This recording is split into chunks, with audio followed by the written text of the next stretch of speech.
48,000-এর উপর এই দেশে এখন পীর, তাও সরকারি জরিপ। আর এমনি এই আড়াছোটা গাছতলায় আস্তানায় বসে আছে, ওগুলো তো বাদই দিল। 48,000-এর উপরে পীর।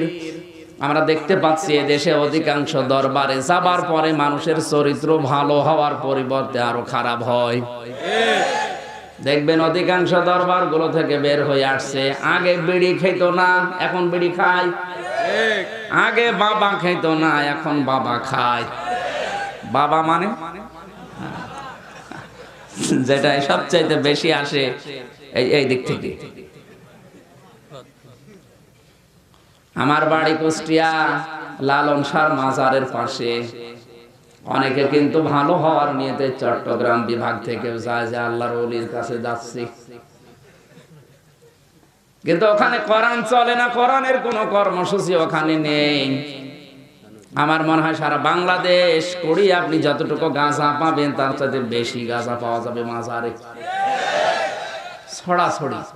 আরো পুলিশ পাহারা দেয় যে খান, তার মনে হয় 3 দিন যদি কেউ গাঁজা খেতে পারে ওরা মনে করে মনে হয় আল্লাহর ওলি। আমরা কি বুঝলাম? ওখানে কোরআন নেই, কোরআনের নিয়ম নেই, এই জন্য মানুষগুলো যাচ্ছে ভালো হওয়ার নিয়তে। ভালো হয় না খারাপ হয়? আগে নামাজ পড়তো না, এক গুনাহ করতো। এখন এই দরবারে মুরিদ হওয়ার পরে নামাজ তো পড়ে না, আর ওই কবরে সেজদা দিচ্ছে। ও কি ঈমান আছে না গেছে? আজকের এই ময়দান থেকে তাহলে আপনাকে সিদ্ধান্ত না লাগবে, যেহেতু আপনার মাথায় মগজ আছে, আপনি শিক্ষিত মানুষ, কোরআন যেখানে নেই ওখানে গেলে যদি আল্লাহ আপনাকে আরো খারাপ বানিয়ে দেয়, এক্ষুনি আপনি সিদ্ধান্ত নেবেন যে দরবারে কোরআন নেই, যে দলে কোরআন চলে না, আমার বাবাও যদি ওই দলের প্রতিষ্ঠাতা হয়, ওই দরবার যদি আমার বাবাও তৈরি করে, আমি ওখানে নেই। এত শুধু সামিয়ানার নিচে। এটা ঠিক যদি রাখতে পারেন তাহলে আপনি আজকে অন্তত তেলাওয়াতকৃত আয়াত থেকে কিছু নিতে পারবেন। আর যদি এখান দিয়ে শুনলাম, এখান দিয়ে বের হয়ে গেল। জিনেরা মাত্র 10 মিনিট শুনেছি, 10 মিনিটে যদি ওদেরকে হেদায়েতের পথ বলে দিতে পারে, আমরা এই 1.5 ঘন্টা শুনবো, কিছু হবে না? বলেন বলেন। আর যে পথ আপনাদের সামনে দেওয়া হবে, পথ পাওয়ার পরে যেন আপনারা বিশ্বাস করেন ঈমান মানে, বলেন বলেন। জিনেরা কোরআন শোনার পরেই বলেছে ফামান্না বি, আমরা এর উপরে বিশ্বাস করলাম, ঈমান আনলাম। আর এমন বিশ্বাস করেছি কোরআনের এই আয়াতের উপরে, এই কোরআন যিনি নাযিল করেছে তার উপরে, অলান নশরিকা মজারে, বর্তমান ভবিষ্যৎ, প্রেজেন্ট ফিউচার। মজারের আগে যদি লান আসে অর্থ হয় কখনোই হবে না। ওরা গ্যারান্টি দিয়ে সিদ্ধান্ত নিয়ে জানিয়েছে কোরআন আমাদেরকে এমন পথ দেখিয়েছে, আমরা এমন ভাবে বিশ্বাস করেছি কোনদিন আমরা আল্লাহর সাথে শরীক করব না। 8-10 মিনিটে যদি এত পরিবর্তন আসতে পারে, অন্তত দেখা যাবে আজকের এই 1.5 ঘন্টায় আমাদের অন্তত কিছু আসে কিনা। যদি না আসে বুঝবেন আপনার কপালে অন্তত হেদায়েত নেই। আপনার মন থাকা লাগবে, কোরআন শুনলে, পড়লে, বুঝলে, লিখলে আপনি ভালো হয়ে যাবেন, বিষয়টা এমন না। আমার চাইতে বেশি কোরআন পড়েছিল, বুঝেছিল, লিখেছিল, শুনেছিল গিরিশচন্দ্র সেন, এই নরসিংদী শিবপুরে বাড়ি। কারণ কোরআনের বঙ্গ অনুবাদ পুরাটা লিখেছে, এমনকি তাফসীর লিখেছে। আমরা জানি যারা তাফসীর লেখে কমপক্ষে এক একটা শব্দের 19টা পর্যন্ত অর্থ তার আয়ত্তে থাকা লাগে। কয়টা?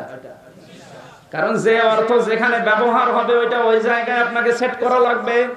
দরবা মানে মারা, দরবা মানে দৃষ্টান্ত দেওয়া, দরবা মানে সফর করা। আপনি যদি দরবা সফর করা যে অর্থ ওইটাই নিয়ে মারার অর্থে লাগিয়ে দেন, কোরআনের অর্থ পাল্টিয়ে যাবে। কি বোঝালাম? এখানে এমপি সাহেব সহ যত আলেম বসে আছেন, কেউ বুকে হাত দিয়ে বলতে পারবেন না কোরআনের প্রতিটি শব্দের অর্থ আমার জানা আছে। কেউ পারবে না। আমিও পারলাম না, কারণ আমারও মনে নেই। আমি পড়েছিলাম, আমার এখন আর সব মনে নেই, আমার দেখা লাগবে আবার। আর বেটা হিন্দু পড়া কোরআন শরীফ 1টা 2টা অর্থ না, কমপক্ষে 19টা করে অর্থ আয়ত্ত করেছিল। তার মানে আমার চাইতে ওর পড়া লেগেছে কোরআন বেশি না কম? ও পড়েছেও বেশি, লিখেছেও বেশি, শুনেছেও বেশি, কোরআন দেখেছেও বেশি। কিন্তু মারা যাওয়ার পরে ওরে কবরে দিয়েছে জানাজা হয়েছে না, পড়িয়ে ফেলি। কি বুঝলেন? কোরআন থেকে হেদায়েত নিতে হলে শুধু পড়া, বোঝা, শোনা, দেখা না, আপনার মন থাকা লাগবে। 10 মিনিট ওরা কোরআন শুনে পরিবর্তন হয়েছে, একটাই কারণ, ওদের মন ছিল কোরআনের হেদায়েত নেওয়ার। কথা বলে না কেন? আপনারা যদি মন তৈরি না হয়, আমির হামজা না জিবরাইল এসে ওয়াজ করলো, আপনার কিছুই হবে না। আশা করছি আপনি মন তৈরি করবেন। ওইরকম একটা মন নিয়ে আমরা আজকে বসেছি, খুশি হয়ে বলেন আলহামদুলিল্লাহ। দরুদ আর সালাম পড়ছি আমাদের নবী মুহাম্মদ রাসূলুল্লাহ সাল্লাল্লাহু আলাইহি ওয়াসাল্লামের উপরে। কিয়ামতের ওই কঠিন ময়দানে মহান আল্লাহ যাকে সন্তুষ্ট করে দেবেন, ওয়ালা সাউফা ইউতিকা রাব্বুকা ফাতারদা, হে নবী অতি শীঘ্রই আপনাকে আমি এমন কিছু দেব যে আপনি খুশি না হয়ে পারবেন না। এই আয়াতটার ব্যাখ্যায় আমি পেয়েছি কিয়ামতের ওই কঠিন ময়দানে কেউ কারো পরিচয় দেবে না, এমনকি আমি আমার স্ত্রী তামান্নাকে বলবো, ম্যাডাম আমি তোমারে চিনি না। কি বলবো? এই কথা আল্লাহ জানিয়েছে যে তুই বলবি। ম্যাডামও আমারে বলবে, মুফতি সাহেব আমিও তোমারে চিনি না। আমার ছেলে, আমার মেয়ে মাওয়াকে বলবো, ম্যাডাম মাওয়া আমি তোমারে চিনি না। কোরআনে কারিমে আল্লাহ জানিয়েছেন, আপনজন দেখলে আরো মানুষ পালিয়ে যাবে। ইয়াউমা ইয়াফিরুল মারউ মিন আখিহি ওয়া উম্মিহি ওয়া আবিহি ওয়া সাহিবাতিহি ওয়া বানিহি লিকুল্লি ইমরিইম মিনহুম ইয়াউমাইযিন শাআনুন ইউগনি। সূরা আবাসার ভেতরে আল্লাহ এই তথ্যটা দিয়েছে। সেই দিন সর্বপ্রথম মানুষ পালাবে তার ভাই থেকে। কার থেকে? একটু চিন্তা করেন তো, আল্লাহ এত মানুষের নাম দুনিয়ায় আছে, ভাইয়ের নাম কেন দিলেন? আমরা দেখি বাস্তবতায় মানুষ নিজে অন্যায় করে ভাইয়ের কাছে আসে, ভাই জানে যে অন্যায় করেছে, এরপরও ভাইয়ের পক্ষ নেই। এটা স্বাভাবিক। ও মনে করবে আমি দুনিয়ায় অন্যায় করে ভাইয়ের কাছে গেলে ভাই বলেছে অসুবিধা নেই, আমি তোর পক্ষে আছি। আজকে বিপদে যখন পড়েছি মনে হয় ভাই আমার পক্ষে কিছু করবে, এই জন্য সর্বপ্রথম যাবে কার কাছে? যেন আল্লাহ কোরআনে প্রথম নাম দিয়েছে আখি, মানে ভাই। প্রথমে ওই ভাই পালাবে। তাও কেমন ভাবে পালাবে? আল্লাহ শব্দ চয়ন দেখুন, ইয়াউমা ইয়াফিরুন। ইয়াফিরু শব্দের শাব্দিক অর্থ হচ্ছে খেচে দৌড় দেওয়া। এদিকে কি বলে আমি জানি না, ওই যে মানে কাপড় তুলে দৌড় দেওয়া, বাঘে তাড়া দিলে যেভাবে দৌড়ায় এইরকম দৌড় দেবে আপনার ভাই। 2 নম্বরে মায়ের নাম এসেছে, 3 নম্বরে বাবার নাম, 4 নম্বরে স্ত্রীর নাম, 5 নম্বরে সন্তানের নাম, 6 নম্বরে বন্ধুর নাম, 7 নম্বরে নেতা নেত্রীর নাম। আপনি মিলান তো কোরআনের এই আয়াত থেকে। আমরা জানি দুনিয়াতে মানুষ বিপদে মুসিবতে পড়লে এই 5-6 প্রকার মানুষ আগে যায়, আর এরা যদি পালায় তে আপনার কোন বাবা কাছে থাকবে বলেন? আপনি যে বাবার ধান্দায় আছেন যে আমি 2 পীরের মুরিদ, ও তো আগে পালাবে। আর যেখানে নিজের আপন ভাই পালিয়ে যাচ্ছে, নিজের মা পর্যন্ত বলছে না আমার বিয়েই হয়নি, বাবা বলবে আমি তোরে চিনি না। এমন তাফসিরে মাযহারিতে লিখেছে কোন কোন সন্তান মায়ের পা ধরে 500 বছর পর্যন্ত বন্ধন করবে। 500 বছর পরে মা তখন ওর মুখের উপরে লাথি দিয়ে বলবে দূর হয়ে যা, দুনিয়ায় আমার বিয়েই হয়নি। ও কক্সবাজার বাসী, কার ধান্দায় আপনি আছেন, কার ভরসায় আছেন? বন্ধ করেন ওগুলো। আপনি নিজের দিকে তাকাবেন আর চিন্তা করবেন যে আমি যা করলাম এইটা দিয়ে আসলে পার হওয়া যাবে কিনা। কার উপরে ভরসা করে লাভ নেই। এমনকি ঈসা নবী আলাইহিস সালামের মতো এত বড় পাওয়ারফুল নবী, তিনি পর্যন্ত বলবে আল্লাহ তুমি আমার মা মরিয়মের সাথে যা ভালো লাগে করো, আমার দরকার নেই, তার জন্য আমি কিছু বলবো না, তুমি আমাকে অন্তত বাঁচাও। হযরত ইব্রাহিম নবীর মতো নবী বলবে আল্লাহ তুমি আমার বাবা আজরের সাথে কি করবা, তোমার যা ভালো লাগে করো, আমি কিছু বলবো না, তুমি আমাকে কিছু বলবা না, আমারে বাঁচাও। সবাই নিজের চিন্তায় পেরেশান থাকবে। হঠাৎ করে ডান দিক থেকে একটা আওয়াজ ভেসে আসবে, রব্বি হাবলি ইয়া উম্মতি, হে আল্লাহ তুমি আমার উম্মতকে বাঁচাও। কাকে? সবাই ফিরে তাকাবে, দৃষ্টি ওইদিকে, কে এমন আওয়াজ কে দিচ্ছে? তাকিয়ে দেখবে আমাদের নবী মুহাম্মদুর রাসূলুল্লাহ সিজদায় কাঁদতেছে।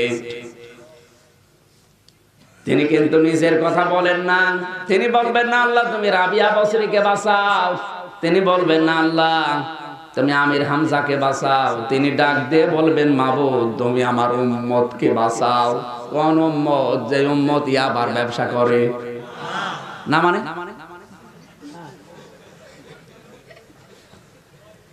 ওই উম্মতের কথা বলবে যে উম্মত ঘোষ খায়, সুদ খায়, জেনা করে, ধর্ষণ করে না। আপনাকে উম্মত আগে হওয়া লাগবে। এই জন্য বাস্তব হচ্ছে আসলে আমরা উম্মত আছি কিনা। উম্মত যারা আসলে হতে পারবে ওই মানুষগুলোকে কিয়ামতে নবীজি এবার সুপারিশ করে জান্নাতে নিয়ে যাবে। ইয়াউমা ইযিল লা তানফাউশ শাফাআতু ইল্লা মান আযিনা লাহুর রহমানু ওয়া ক্বালা সাওয়াবা। সুবহানাল্লাহ। উম্মত কারা? সূরা তাহার 109 নম্বর আয়াত, 16 নম্বর পারা, 18 নম্বর পৃষ্ঠা 10 নম্বর লাইনে আয়াতটা আছে। আল্লাহ দলিল দিচ্ছেন ইয়াউমা ইযিন, সেই দিন, লা তানফাউশ শাফাআ, সুপারিশ করলেও কাজে লাগবে না, ইল্লা মান আযিনা লাহুর রহমান, তবে রহমান যাকে এজেন্ট দেবেন, অনুমতি দেবেন। কার জন্য দেবেন? লাহুর রহমান ওয়া রাদিয়া লাহু কাওলা, যার উপরে আমার আল্লাহ রাজি আছে এবং যার কথা শুনতে আল্লাহ নিজে রাজি থাকবেন। তার মানে আমার জন্য যদি নবী ওই ময়দানে দাঁড়িয়ে বলে আল্লাহ আমির হামজাকে মাফ করা লাগবে, শর্ত দুইটা আমার ভেতরে আগে পাওয়া যাবে। তারপরে এক নম্বরে আমার প্র্যাকটিক্যাল লাইফ, আমার কর্মজীবনের উপরে আল্লাহ রাজি থাকা লাগবে।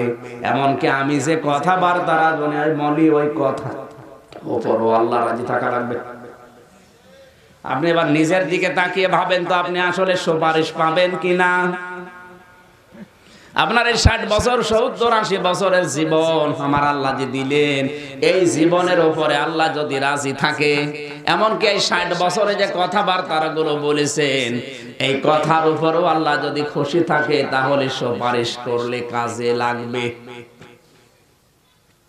আজকে আমার দুপুর বেলা আলোচনা ছিল কোথায় যেন আমি জানি না, এই কক্সবাজার সদরে ওই জায়গায় একটা আয়াত পড়েছিলাম, ইন্নাল্লাহা আশতারা মিনাল মুমিনিনা আনফুসাহুম ওয়া আমওয়ালাহুম বিআন্না লাহুমুল জান্নাহ।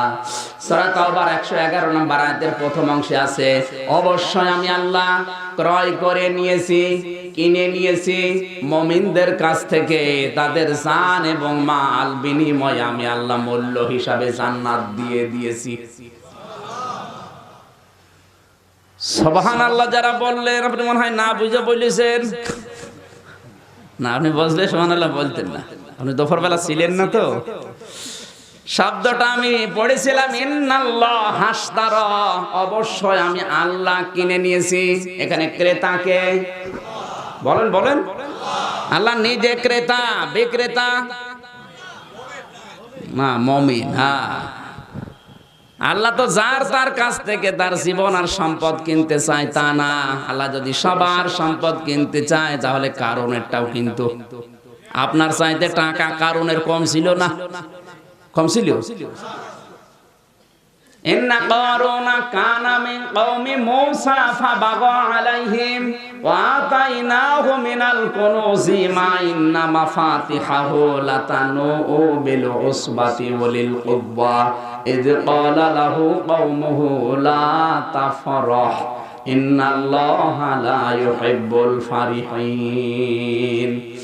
আল্লাহ পাক বলেন, কারণকে আমি যে সম্পদ দিয়েছিলাম কমপক্ষে একদল শক্তিশালী যুবক লাগতো তার শুধু সম্পদের চাবি বহন করতে। শক্তিশালী একদল যুবক যদি শুধু চাবি বহন করতে লাগে তাহলে তার সম্পদের বাক্স অথবা ওই যে সিন্ধুক কত ছিল, সিন্ধুক যদি অত থাকে ওর সম্পদ কত ছিল আমার মাথায় ধরবে না। এত সম্পদ থাকার পরও আল্লাহ কিনে নাই, কিনেছে। এজন্য আল্লাহ মিনাল মুমিনিনা বলেছেন, আমি মুমিনদের কাছ থেকে কিনতে চাই। আমার প্রশ্ন, আপনি মমিন হতে পারলেন কিনা? যদি মমিন না হয়ে মাদ্রাসা বানিয়ে দেন, এই মাহফিলের খরচ সব দিয়ে দেন, তাও আল্লাহ আপনারটা কিনবে না। কারণ আপনার সম্পদ আল্লাহর দরকার না, আল্লাহর দরকার আপনার ইচ্ছাটা। আমরা অনেকে মসজিদে টাইলস লাগিয়ে দিয়েছি, পুরা ফ্যান 50টা দিয়েছি, অথচ লোকটা মুনাফিক। আল্লাহ মুনাফিকেরটা কিনবে? এই জন্য আগে মমিন হওয়া লাগবে। এই মুহূর্তে জানা দরকার আসলে আমি মমিন কিনা। মমিন কিনা এ কথা বলবে বিশ্বনবী মুহাম্মদুর রাসূলুল্লাহ। সাহাবী প্রশ্ন করলেন, আন্না সালা রাজুলান, এক ব্যক্তি এসে বলে, হে রাসূল, মাল ঈমান, ঈমান কাকে বলে? আর আমার যে ঈমান আছে আমি টের পাবো কি করে? নবীজি বললেন, ক্বালা ইদা সাররাতকা হাসানাতুকা ওয়া সাআতকা সাজ্জিয়াতুকা ফাআনতা মুমিন। মিশকাত শরীফের হাদিস। আল্লাহর নবী বলেন, আল্লাহর বান্দা, যখন তোমাকে ভালো কাজগুলো আনন্দ দেয় আর অন্যায় কাজগুলো তোমাকে কষ্ট দেয়, তখন বুঝবে যে তোমার ঈমান আছে। বাংলাদেশে ভালো কাজ সবার কাছে ভালো লাগে না, এমনকি অন্যায় কাজও সবার কাছে অন্যায় মনে হয় না, অনেকে আনন্দ নিয়েও করে। আমি নাম নাই নিলাম। সুতরাং ভালো কাজ যাদের কাছে ভালো লাগে না, অন্যায় কাজ যাদের কষ্ট লাগে না, ও নামাজ পড়তে পারে, রোজা রাখতে পারে, পাঞ্জাবি গায়ে দিতে পারে, ওর ঈমান নেই, ও বেঈমান। আর বেঈমানের সম্পদ আল্লাহ কিনবে? আল্লাহ কিনতে চায় কয়টা জিনিস? দুইটা। আনফুসাহুম ওয়া আমওয়ালাহুম, তাদের জীবন এবং তাদের সম্পদ। মানুষের জান এবং মাল আগে পবিত্র, পাক, সাফ, পরিষ্কার হওয়া লাগবে, টাটকা হওয়া লাগবে। কক্সবাজারে মাছ কিনতে গেলে আপনি পচা মাছ কিনবেন, টাটকা দেখে তারপরে নেওয়া লাগে। কথা বলে না কেন? এখানে আমার আর যোগ্যতা, মেধা, বিচক্ষণতা কত আছে আর জ্ঞান। এই জ্ঞান দিয়ে, এই যোগ্যতায়, মেধা দিয়ে মাছ কিনতে যদি পচা মাছ আমি কিনতে রাজি না হই, আমাদের মালিক যিনি, উনি আমাদের চাইতে জ্ঞানী। বুঝলেন? আমার চাইতে ওনার জ্ঞান বেশি না কম? ওনার মেধা, যোগ্যতা, বিচক্ষণতা আরো বেশি। সুতরাং উনি যখন কিনবে কোনো পচা, অবৈধ, নাপাক, আগে পাক হওয়া লাগবে। তিনি প্রথম কিনতে চাই মানুষের জীবন। জীবন পাক করার জন্য শর্ত 3টা। কয়টা? আপনার এই জীবনটা যদি পাক করতে চান, আপনার এই শরীরকে, তাহলে 3টা পদ্ধতি কোরআন আর হাদিস জানিয়েছে। 1 নাম্বার কি? শুধু গোসল করবেন। আজকের মাহফিলের প্রধান অতিথি আলহাজ, আমিও আলহাজ। আমরা হজে যাওয়ার সময় যে কাপড় পরেছিলাম, সাদা কাফনের কাপড়, ইহরামের কাপড় পরার সঙ্গে সঙ্গে বলা লাগে, লাব্বাইক আল্লাহুম্মা লাব্বাইক। হে আল্লাহ, আমি উপস্থিত হয়েছি, তোমার দরবারে গোলাম হাজির হয়েছে, তুমি নামটা হাজিরা খাতায় লিখে নাও। আল্লাহ বলেন, দাঁড়া। কাবার চত্বরে প্রবেশ করার আগেই বলে, দাঁড়া, 3টা কথা তোকে বলা লাগবে। তুই বল, লা শারীকা লাকা লাব্বাইক, আল্লাহ আমি কিন্তু মুশরিক না, আমি কিন্তু তোমার সাথে আর কাউকে শরীক করি না। এই কথা আমি বলে তারপরে কাবা ঘরের এই চত্বরে ঢুকলাম। আল্লাহ তাআলা বলেন, এবার তোকে 3টা কথা স্পেশাল ভাবে বলা লাগবে। 1 নম্বরে তুই বল, ইন্নাল হামদা ওয়ান নি'মাতা ওয়াল মুলকা লাকা লা শারীকা লাকা লাব্বাইক। 1 নম্বরে তোকে বলা লাগবে, আজকে থেকে যত প্রশংসা আমি করব, আমার বাবার না, আমার মায়ের না, আমার দাদার না, এখন থেকে সারা জীবনের প্রশংসা হবে আল্লাহ তোমার।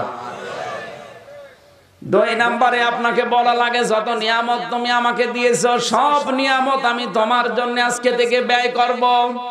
3 নম্বরে, আমি যদি রাজ্য রাজনীতি করিও, আমি তোমার রাজত্বে তোমার কথাগুলো প্রচার করার জন্য রাজনীতি করব। এই 3টা কথা স্পেশাল ভাবে বলার পরে শেষে আপনি যখন বিদায় তাওয়াফ করে আসেন, তখন বলা হচ্ছে, বল লা শারীকা লাকা লাব্বাইক, আল্লাহ আমি কিন্তু মুশরিক না। আমরা জীবন পবিত্র করার জন্য শিরকের যে সমস্ত দুর্গন্ধ আছে, অন্ধকার পথ আছে, বেরিয়ে আসা লাগবে, নয়তো জীবন পবিত্র হবে না। 2 নম্বরে, মাল পবিত্র করার পদ্ধতি 9টা। কয়টা? এখানে আমওয়ালাহুম আল্লাহ দিয়েছেন, মালের বহুবচন আমওয়াল। মাল মানে আমাদের সাবেক অর্থমন্ত্রী আবুল মাল, এখনকারটা মোস্তফা কামাল। মাল মানে কি? মাল শব্দের প্রধান অর্থ আবার চারটা। মাল শব্দের প্রথম অর্থ হচ্ছে চেয়ার বা ক্ষমতার চেয়ার। 2 নাম্বার অর্থ সম্পদ, টাকা পয়সা যাই বলেন। 3 নাম্বারে অস্ত্র শস্ত্র। 4 নাম্বারে নেককার, পৌত পবিত্র স্ত্রী। আমরা ব্যাখ্যা যাব সামনে, নাকি থাকবেন তো? নাকি আমাদের অতিথি চলে যাওয়ার পরে আমরা চলে যাই না? মনে করছেন হুজুর এসে কুষ্টিয়া থেকে একা থাক, আমাদের মানুষ চলে যাচ্ছে, আমরা চলে যাই। ঠিক আছে, আলহামদুলিল্লাহ, থাকলে হবে। বিশ্বনবী মুহাম্মদুর রাসূলুল্লাহ সাল্লাল্লাহু আলাইহি ওয়াসাল্লামের কথায় ফিরে যাচ্ছি এই কারণে, আল্লাহর নবীকে হঠাৎ আমার আল্লাহ এবার ডাক দিয়ে বলবেন, হে নবী, যারা শুধুমাত্র আপনার উম্মত, এই মানুষগুলোর জন্য আপনি এবার সুপারিশ করতে পারেন। নবী সুপারিশ করলে আমার আল্লাহ কবুল করবেন।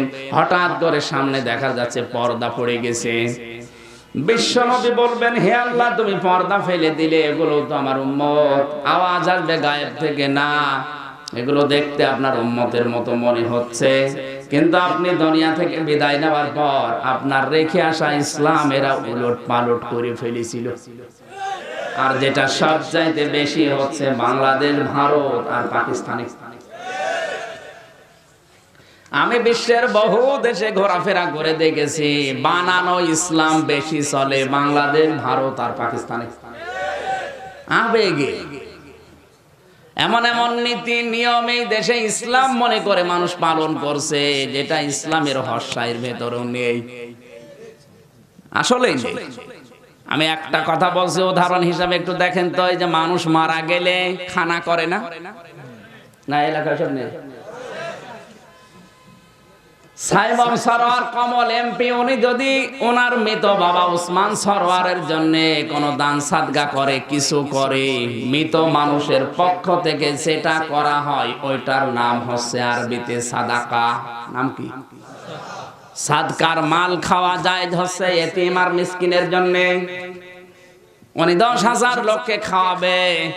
বাবা মারা গেছে, এই ওসিলায় বাবার পক্ষ থেকে যারা খাচ্ছে সবই এতিম। এই যে এরকম মানুষকেও দাওয়াত দিয়েছে, ইনিও খাচ্ছে। কি ওনার জন্য তো জায়েজ। আপনার মা বাবা আছে? বাপ নেই, তাহলে হাফ এতিম। বাপ না থাকলে হাফ এতিম, আর মা যদি না থাকতো ফুল এতিম। আমরা এতিমের সংজ্ঞাও বুঝি না। আমি যেটা বোঝাতে চাচ্ছিলাম, মৃত মানুষের পক্ষ থেকে যেটা করা হবে ওইটার নাম, জবাব দেন না কেন? এটা এখন একটা ক্লাস চলছে, 1-1.5 ঘন্টার একটা ক্লাস। এই ক্লাসে ছাত্রের মতো জবাব দেবেন। সাদকার মাল আমরা সবাই জানি খাওয়া যায় হচ্ছে এতিম আর মিসকিনের জন্য, কিন্তু যারা খাচ্ছে ওদের জন্য ওটা জায়েজ ছিল না। আমি যদি মাওলানা আবুল কাসেমকে বলি, ভাই আমার বাবা মারা গেছে, এই 2000 টাকা দিলাম সাদগার টাকা, আপনি খাবার কিনে খান, আমি সাদগা খাবো। আজকের এই অতিথিকে যদি বলা হয় যে আমার বাবা মারা গেছে, আপনাকে 2000 টাকা দিলাম, আপনি সাদগার টাকাটা নেন, নেবে? বলবে আমি সাদগা খাওয়ার লোক না। অথচ 4000 টাকা দিয়ে যদি বাজাই করে 2 জনকে দাওয়াত দেয়, মন মতো খাবে। আগের টাকা সাদগার টাকা, এটা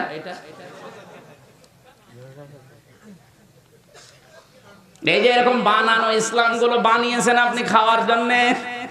হ্যাঁ, ওগুলো যদি খাওয়াতেই চান, আপনি এতিম মিসকিন অসহায় এদেরকে খাওয়ান, আপনার বাবা সওয়াব পাবে, মাস্ট বি। কিন্তু এমন মানুষকে, আবুল কাসেমের মতো মানুষকে দাওয়াত দিয়েছেন, ও খাবে, নাম তো হবে না, আরো বদনাম করবে। না নবন না, যাওয়ার সময় যদি বলেন কি খাবার কেমন, বলে খাবার 5টা গোশত। আর যাদের দাঁতের ফাঁকা নেই ওরা কিন্তু পায় না, ওরা শেষে 1 পিস পায় কি পায় না, বাড়ি যাওয়ার সময় থাল বাড়ি দেয়, চলে যাস। নবীজির সামনে পর্দা পড়বে কোন কারণে? ফেরেশতারা ডাক দিয়ে বলবে, হে নবী, এগুলো আপনার উম্মত নয় এই কারণে, কারণ আপনি দুনিয়া থেকে বিদায় নেওয়ার পরে এরা আপনার ইসলামকে উলট পালট করে ফেলেছিল। বাংলাদেশে কিন্তু এখন আছে। নবীজি ইসলামের ভেতরে জিকির দিয়েছিলেন 4টা, সুবহানাল্লাহ, আলহামদুলিল্লাহ, লা ইলাহা ইল্লাল্লাহ, আল্লাহু আকবার। আর বাংলাদেশে এখন কত প্রকারের জিকির চলছে, এমনকি কেউ কেউ হু হু এটাও জিকির বানিয়ে নিয়েছে। আর বানানো জিকির যত, এগুলো সব বেশি চলে চট্টগ্রাম বিভাগে, মানে আল্লাহর ওলি যত সব এলাকায়। আমি খারাপ বলছি না, করেন আপনি, ইসলামের ভেতরে যেগুলো আছে ওইগুলো করবেন। বানিয়ে কোন কারণে জিকির দিচ্ছেন, তার মানে আপনি বোঝাতে চান যে মুহাম্মদুর রাসূলুল্লাহ তার রিসালাতের দায়িত্ব সঠিকভাবে পালন করে নাই। আমি নতুন করে আরেকটা দিলাম। একবার চাঁপাইনবাবগঞ্জ গিয়েছিলাম, ওই শেখগঞ্জ থানায়, যে শুনলাম একজন জিকির করতে করতে গাছে উঠে বসে আছে। কি গো, হুজুর জিকিরের ফয়েজে উঠেছে। জিকিরের ফয়েজে তুমি গাছে ওঠো, মানদার গাছে ওঠো তো দেখি কেমন ফয়েজ তোমার। মাঝে মাঝে আমার এই দৃশ্যগুলো দেখে মনে হচ্ছে যে পীর সাহেব বসে বসে জিকির করায়, দেখবেন তিনি কোনো লাফায় না, যত লাভ ঝাঁপ দেয় সব মুরিদরা। তা আমার বিশ্বাস, যিনি পীর, যদি জিকিরের ভেতরে ইশক আসে তাহলে তো পীর আগে লাফাবে, তোর তো কোনো লাভ নেই। সামনে বসে আপনি লাফাচ্ছেন মানে, কারণ এটা বানানো। বিশ্ব নবী মুহাম্মদুর রাসূলুল্লাহর মতো ইশক, আল্লাহর প্রতি ভালোবাসা দুনিয়া আর কারো ছিল? তিনি তো কোনোদিন লাফানি এখন পায়নি, তার সাহাবায়ে কেরামও লাফাননি, আপনি পেলেন কোথায়? সুতরাং যারা আজ বানানো ইসলাম নতুন করে পালন করতে চাচ্ছেন, আপনি কিন্তু নবীর সুপারিশ থেকে বঞ্চিত হয়ে যাচ্ছে। আমি এর চাইতে আর নিচে নামতে পারলাম না। এরপরও যদি কেউ না বোঝার ভান করে থাকেন, ওটা আপনার মাথার সমস্যা। কি কথা বলেন না? আল্লাহ পাক তখন বলবেন, ওয়ালা সাউফা ইউতিকা রাব্বুকা ফাতারদা। হে নবী, এগুলো আপনার উম্মত না। নবীজি বলবেন, সহকান সহকান লিমান গাজ্জারা বাদি, দূর হয়ে যা, তুই আমার উম্মত না। কারণ আমার রেখে আসা ইসলাম যারা পরিবর্ধন করে ফেলেছে, ওটা আমার উম্মতের ভেতরে শামিল না। যে মানুষগুলো সুপারিশ পেয়ে এবার জান্নাতে যাবে, এই মানুষগুলোকে দেখে নবীজি খুশি হবেন। এই আয়াতটা তখন আল্লাহ তার সামনে তেলাওয়াত করবেন, ওয়ালা সাউফা ইউতিকা রাব্বুকা ফাতারদা। হে নবী, আপনাকে আজ আমি এমন কিছু দেব যে আপনি রাজি খুশি না হয়ে পারবেন না। আল্লাহ যেন ওই দলে আমাদেরকে শামিল রাখেন। জোরে বলেন আমিন। আমি বোঝাতে চাইছি কি, যে আমাদের উম্মত হওয়া লাগবে। কথা কি বোঝা গেছে? উম্মত হওয়ার শর্ত বলেছিলাম তো, এটা প্র্যাকটিক্যাল লাইফটা এমন ভাবে গঠন করা যেন আমার আল্লাহ রাজি থাকে। 2 নম্বরে এমন কোন কথা না বলা যাতে আল্লাহ নারাজ হয়ে যায়, তাহলে আর সুপারিশ পাবেন না। আল্লাহ সূরা তাহার 109 নম্বর আয়াতকে এই মুহূর্ত থেকে অন্তত মেনে চলার মতো মন মানসিকতা দান করুন, আমিন। আমরা কোরআনে কারীমের 2টা সূরার 2টা আয়াত পড়েছি। সূরা ইউনূসের 25 নম্বর আয়াত, সূরা মুমিনুনের 12 এবং 13 নম্বর আয়াত। আপনারা বলেন আমি কোন আয়াত নিয়ে কথা বলবো, বলেন। 2টা হবে না, একটা। প্রথম যেটা পড়েছিলাম সূরা ইউনূস থেকে, সূরা ইউনূসের 25 নম্বর আয়াত। মেহমান কি ব্যস্ত? ওনার তো আরো অনুষ্ঠান আছে মনে হয় নাকি? আল্লাহ হাফেজ, আরো অনুষ্ঠান আছে ওনার। জবান খুলে কোরআনের সোনালী আয়াত একবার পড়েন, আউযু বিল্লাহি মিনাশ শাইতানির রাজীম, বিসমিল্লাহির রহমানির রহিম,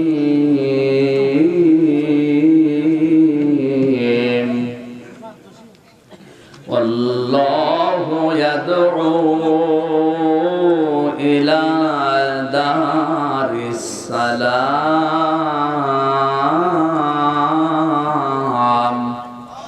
ওয়া ইয়াহদি মান ইয়াশাউ ইলা সিরাতিম মুস্তাকিম।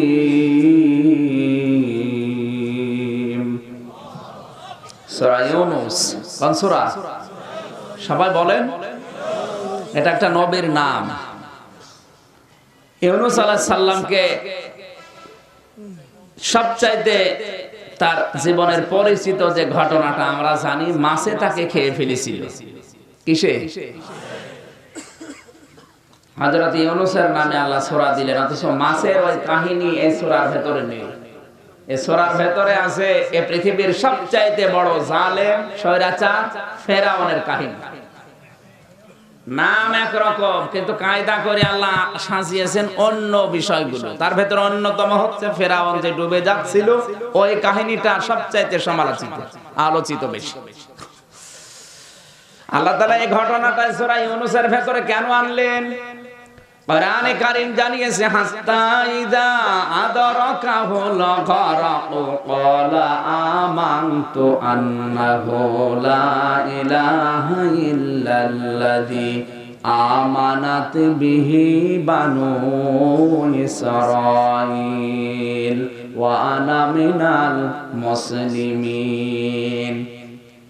সূরা ইউনূসের 90-91 নম্বর আয়াতে আল্লাহ বলেন, যখন ফেরাউন ডুবে যাচ্ছিল ওই সময় বলেছে, আল্লাহ আমি ঈমান আনলাম। ও যখন ডুবে যাচ্ছিল ওই সময় বলছে, আমি ঈমান আনলাম।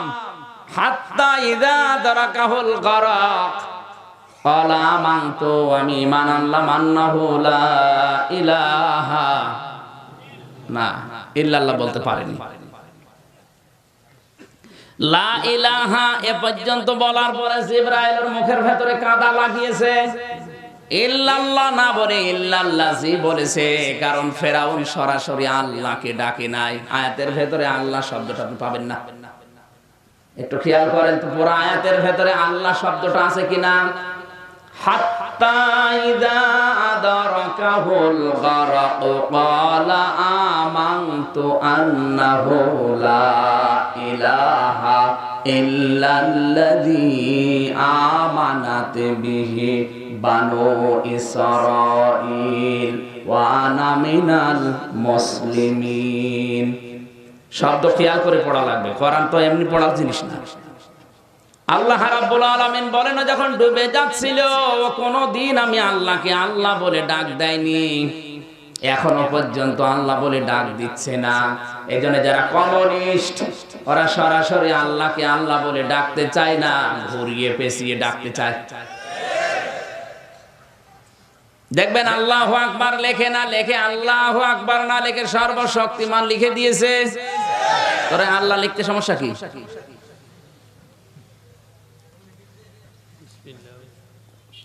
বিসমিল্লাহির রহমানির রহিম লিখতে চায় না, ওর অর্থ লিখে দেয় পরম করুণাময় দয়ালুর নামে শুরু করছি। সরাসরি বিসমিল্লাহ লিখতে তোমার সমস্যা কি? তাফসিরে মাযহারিতে মুফাসসির লিখেছেন, ওই সময় যদি ফেরাউন বলতো, আল্লাহ আমার ভুল হয়ে গেছে, আমারে মাফ করে দেন, আল্লাহ বলেন আমি ওই সময় ওর মাফ করে দিতাম। কিন্তু আমাকে সরাসরি না ডেকে ও উল্টিয়ে বলছে, বনি ইসরাইলরা যার উপরে ঈমান এনেছে আমি তার উপরে ঈমান আনলাম। আমি তো মুসলমান, এরপরও তোমার ফেরেশতারা আমারে চোবায় কেন?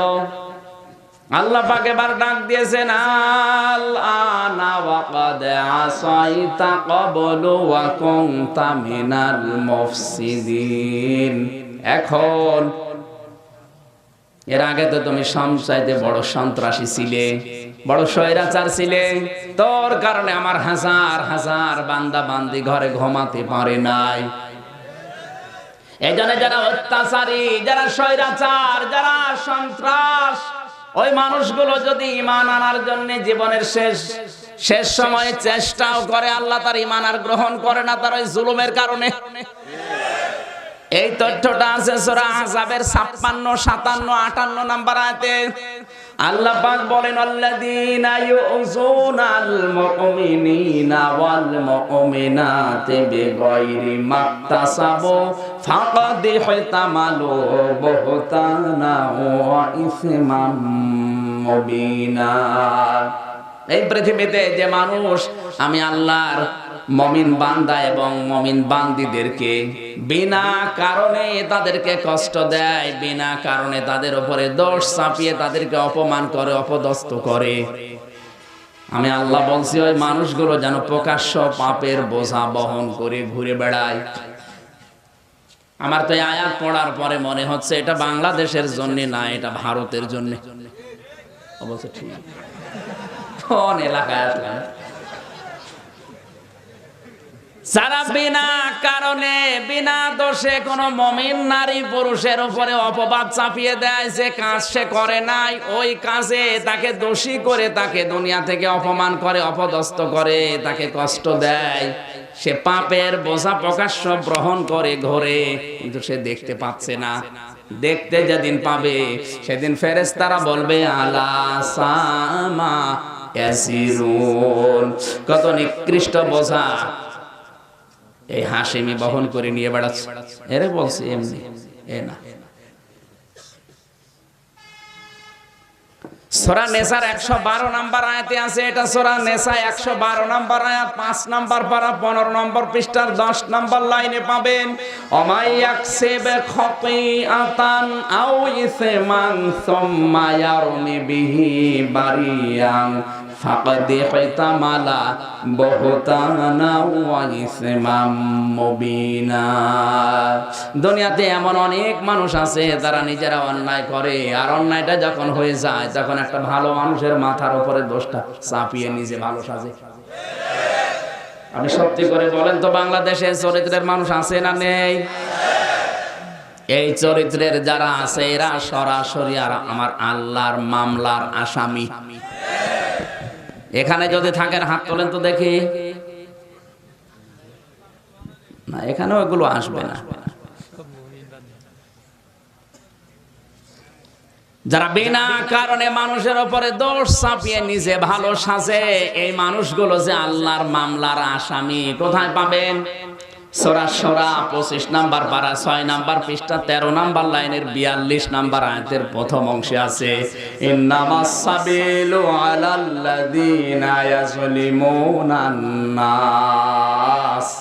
অবশ্যই আমি আল্লাহর মামলা, আমি আল্লাহর অভিযোগ, আমি আল্লাহ কেস করব, বাদী হব তাদের বিরুদ্ধে যারা মানুষ হয়ে মানুষের উপরে জুলুম করে। এটা সবচাইতে আমার দৃষ্টিতে বেশি হচ্ছে এখন বাংলাদেশে। মানুষ হয়ে যারা মানুষের উপরে জুলুম করছে, করবে, ইয়াজলিমুন এটা মোজারে বর্তমান ভবিষ্যৎ, প্রেজেন্ট ফিউচার। আজ যারা মানুষ হয়ে মানুষের উপরে জুলুম করছেন আরো করবেন, আপনি কিন্তু আমির হামজার মামলার আসামি না, আপনি সরাসরি আল্লাহর মামলার আসামি। আপনার মামলার বাদী কে? আরো জোরে বলেন। নিজের বিবেকের কাছে এবার প্রশ্ন করে দেখেন আপনি ওই মামলার আসামি কিনা।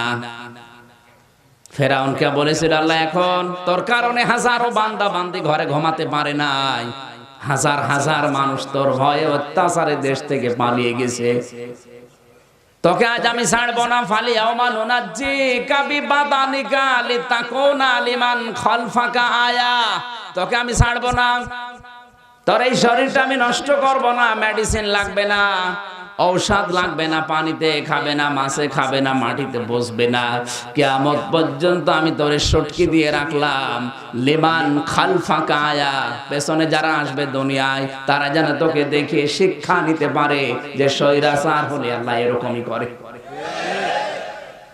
এজন্য যারা জুলুম করছেন নফসের উপরে, পরিবারের উপরে, সমাজের উপরে, রাষ্ট্রের উপরে, বন্ধ করেন।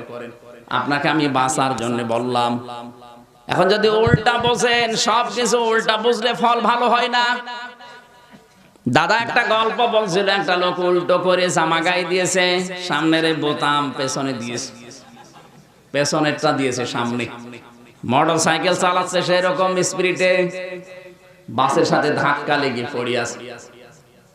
রামবাজার মসজিদ থেকে মুসল্লিরা সকালে বের হয়ে দেখছে ভদ্রলোক পড়ে আছে, অজ্ঞান হয়ে গেছে। তাড়াতাড়ি কর, পানি দে, বাতাস দে। ইমাম সাহেব বলছে দাঁড়া, আগে ওর মাথা ঘুরে পেছনে গেছে, সামনে নিয়ে আয়। জোর করে 8-9 জন মিলে ধরে যে সামনের থেকে পেছনে নিয়ে এসেছে। এতক্ষণ ছিল, আছে আর সবকিছু উল্টা বুঝবেন, ফল ভালো হবে। এজন্য যা বলছি মেনে নেন, কাজে লাগবে। কারণ আমার বাবা, আমার দাদা, আমার চাচার কথা না, আমি আল্লাহর কোরআনের সঠিক কথাগুলো তুলে ধরার জন্য এসেছি। সবার কাছে ভালো লাগবে বিষয়টা এমন না। যাদের চুলকানি আছে, অ্যালার্জি আছে, ওদেরকে যদি কেউ আমেরিকা থেকে বাগুন এনে খাওয়ায় তা ওর চুলকাবে। বাগন আমেরিকা তাই কি কারণ ওর অ্যালার্জি। এই দোষ কি বাগনের না ওর শরীরের? এই জন্য ওইটা আগে বন্ধ করে। আপনি নিজের দিকে টেনে নেন কোন কারণে? তাহলে বুঝতে হবে আপনি ওই রোগের রোগী, আপনার দ্বারা মানুষ শান্তিতে নেই। আপনি অবশ্যই বিনা কারণে মানুষের উপরে দোষ চাপিয়েছেন। এখন যদি বলেন না যা বলছেন সব আমার সাথে মিলে যাচ্ছে আপনার দোষে, কারণ এগুলো আপনি করেন। খুলনা রূপসা এক মাহফিলের সভাপতি আমার কানের কাছে মুখ নিয়ে বলছে, হুজুর মাটির নিচের ওয়াজ করবেন। ঠিক আছে, আর কি বলেন? বলছে পারিবারিক জীবনে স্বামী স্ত্রীর গন্ডগোল কেন হয় এটা বলবেন। ঠিক আছে, মাটির নিচের ওয়াজ করলাম। মিনহা খলাকনাকুম ওয়া ফিহা নুঈদুকুম ওয়া মিনহা নুখরিজুকুম তারাতান উখরা আয়াত দিয়ে। আর স্বামী স্ত্রীর গন্ডগোল কেন হয় এটা মেটানোর পদ্ধতি কি, ওইটা সূরা নিসার 34 নম্বর আয়াতের ব্যাখ্যা করলাম। খাবার খাওয়ার দায়িত্ব ওনার বাড়িতে রাতের বেলা, দেখি মুখ গোমরা করে আস, কি দাদা কথা বলছেন না? হুজুর আমার বউর সাথে আমার গন্ডগোল হয়েছে, আপনি জানলেন কি করে? না আপনি যা যা বললেন সব আজকে আমার হয়েছে। আমার কেউ বলে দিয়েছিল? হ্যাঁ বলেছে, একজন তো বলেছে। কে? উনি 1500 বছর আগে বলে দিয়েছে যে কি করে স্বামী স্ত্রীর গন্ডগোল বাঁধে। এখন ওনার তো হাতাহাতি হয়েছে, ও সাথে আমি জানি না। বলতে গেছে ওনার সব বিপক্ষে চলে যাচ্ছে, কারণ পক্ষে থাকার মতো কোনো কাজ উনি করেন। আজকে আমরা হেদায়েত নেওয়ার জন্য যেহেতু বসেছি, ইউনূস সূরা পড়লাম। ইউনূস কেন? এর ভেতরে আলোচ্য বিষয় তার অন্যতম কিন্তু এইটা, যারা স্বৈরাচার, যারা অত্যাচারী, যারা এই দুনিয়াতে সন্ত্রাস করবে তাদের ঈমান আল্লাহ কবুল করবে না, যেমন ফেরাউনের করে নাই। এজন্য আপনাকে এক্ষুনি থেমে যাওয়া লাগবে। আপনার জন্য যদি কেউ আতঙ্কে থাকে, অত্যাচারিত হয়, জুলুমের শিকার হয়, আপনি সবচাইতে বড় দামি সম্পদ হারাবেন, তার নাম কি? ঈমান। পাবেন না। যদি আপনি ঈমান পান তাহলে ফেরাউনকেও ঈমান দেওয়া লাগবে, কারণ আপনার মতো কাজও করত। এই কথা বলেন না কেন? আপনি জুলুম অত্যাচার করে ঈমান পেয়ে জান্নাতে যাবে, তো ও কি করিস? ওরেও তো ঈমান দেওয়া লাগবে। আল্লাহ কি অবিচারক? সুতরাং আপনাকেও দেবে না। কারণ ইন্নামাত তাওবাতু আলাল্লাহি লিল্লাযিনা ইয়ামালুনাস সুআ বিজাহালাতিন সুম্মা ইয়াতুবুনা মিন করিবিন ফাউলাইকা ইয়াতুবুল্লাহু আলাইহিম ওয়া কানাল্লাহু আলিমান হাকিমা। তাওবা কবুল হয় তাদের যারা না বুঝে ভুল করে, আর ভুল করার পরে যখনই মনে আসে তখন তারা পরিবর্তনের জন্য ছোটাছুটি করে। আপনার তো সেরকম কোনো উদ্যোগই নেই। না বুঝে ভুল করা এক জিনিস, আর জেনে শুনে বুঝে বিবেক থেকে আপনি অন্যায় করছেন। আপনাকে ঈমান দিলে ফেরাউনকে, নমরুদকে আল্লাহ ঈমান দেওয়া লাগবে, সুতরাং আপনাকে দেবে না। এজন্য যারা আছেন ওই রাস্তায় এক্ষুনি থেমে যান, এক্ষুনি বন্ধ করা লাগবে। আপনার দ্বারা কেউ যেন ঝামেলায় না পড়ে। কত আল্লাহর ওলি এখানে বসে আছে, নিজে যেয়ে পুলিশ দিয়ে ধরিয়ে দেয়, আবার নিজে থানায় গিয়ে ছাড়িয়ে আনে, মাঝখান থেকে পরিবারের কাছ থেকে 50,000 টাকা আল্লাহর ওলি ফিস। বেশি বললাম? এই এলাকায় সব শুরু হয়নি, এগুলো সব কুষ্টিয়ায় চলছে। 5 বছরের ভেতরে এক একজন কোটি কোটি টাকার মালিক শুধু এই বিনা পুঁজির ব্যবসা করি। জোরে বলেন সুবহানাল্লাহ। নাউজুবিল্লাহ। ব্যবসা তো টের পাচ্ছ না, এজন্য নাউজুবিল্লাহ বলছে। যারা এই ব্যবসার খপ্পরে পড়েছে তারা টের পাচ্ছে যে কি হচ্ছে। আমি থেমে যাওয়ার জন্য আহ্বান জানালাম। এখন যদি কেউ না থামে, ও মামলার আসামি কার? যা করেন করেন। সূরা ইউনূসের আয়াত নাম্বার কত? 25। এরকম ক্লাস চলছে এটা, না ক্লাস বন্ধ করে দেব? 109টা আয়াত আছে, 11টা রুকু আছে, মাত্র একটা আয়াত পড়েছি 3 নাম্বার রুকুর। এটা কোরআনে কারিমের, এটা 10 নাম্বার সূরা।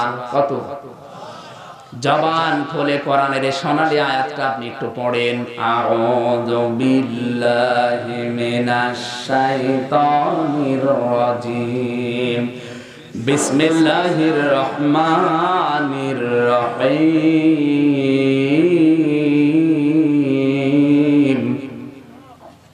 আল্লাহু ইয়াদউ ইলা দারিস সালাম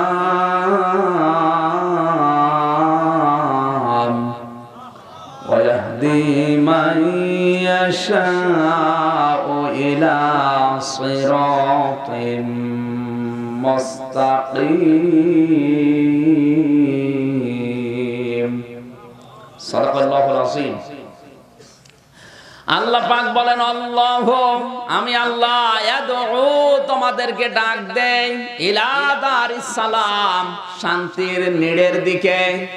আল্লাহ ডাকতেছেন আমাদেরকে শান্তির ঘরের দিকে বা নিড়ের দিকে। একটু খেয়াল করে শুনবেন, আল্লাহ ডাকছেন কে?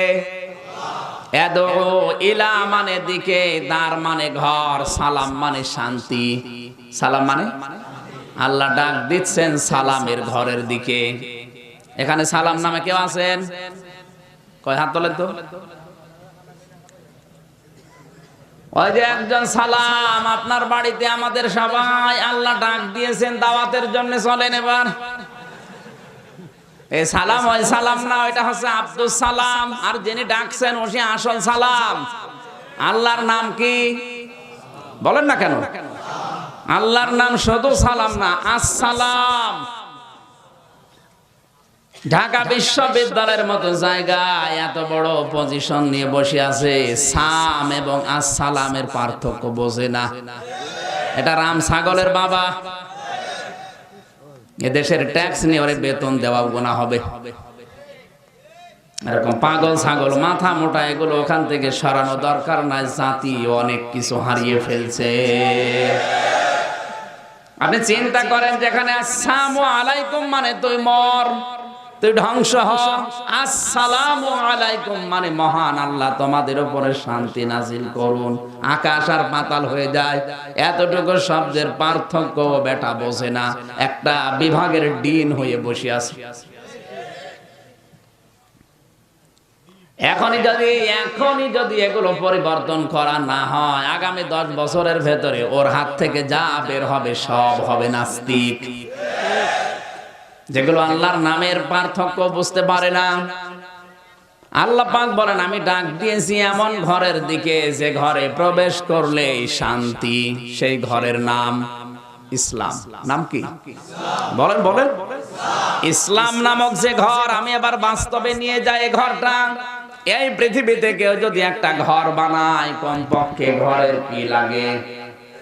খুঁটি। কি লাগে?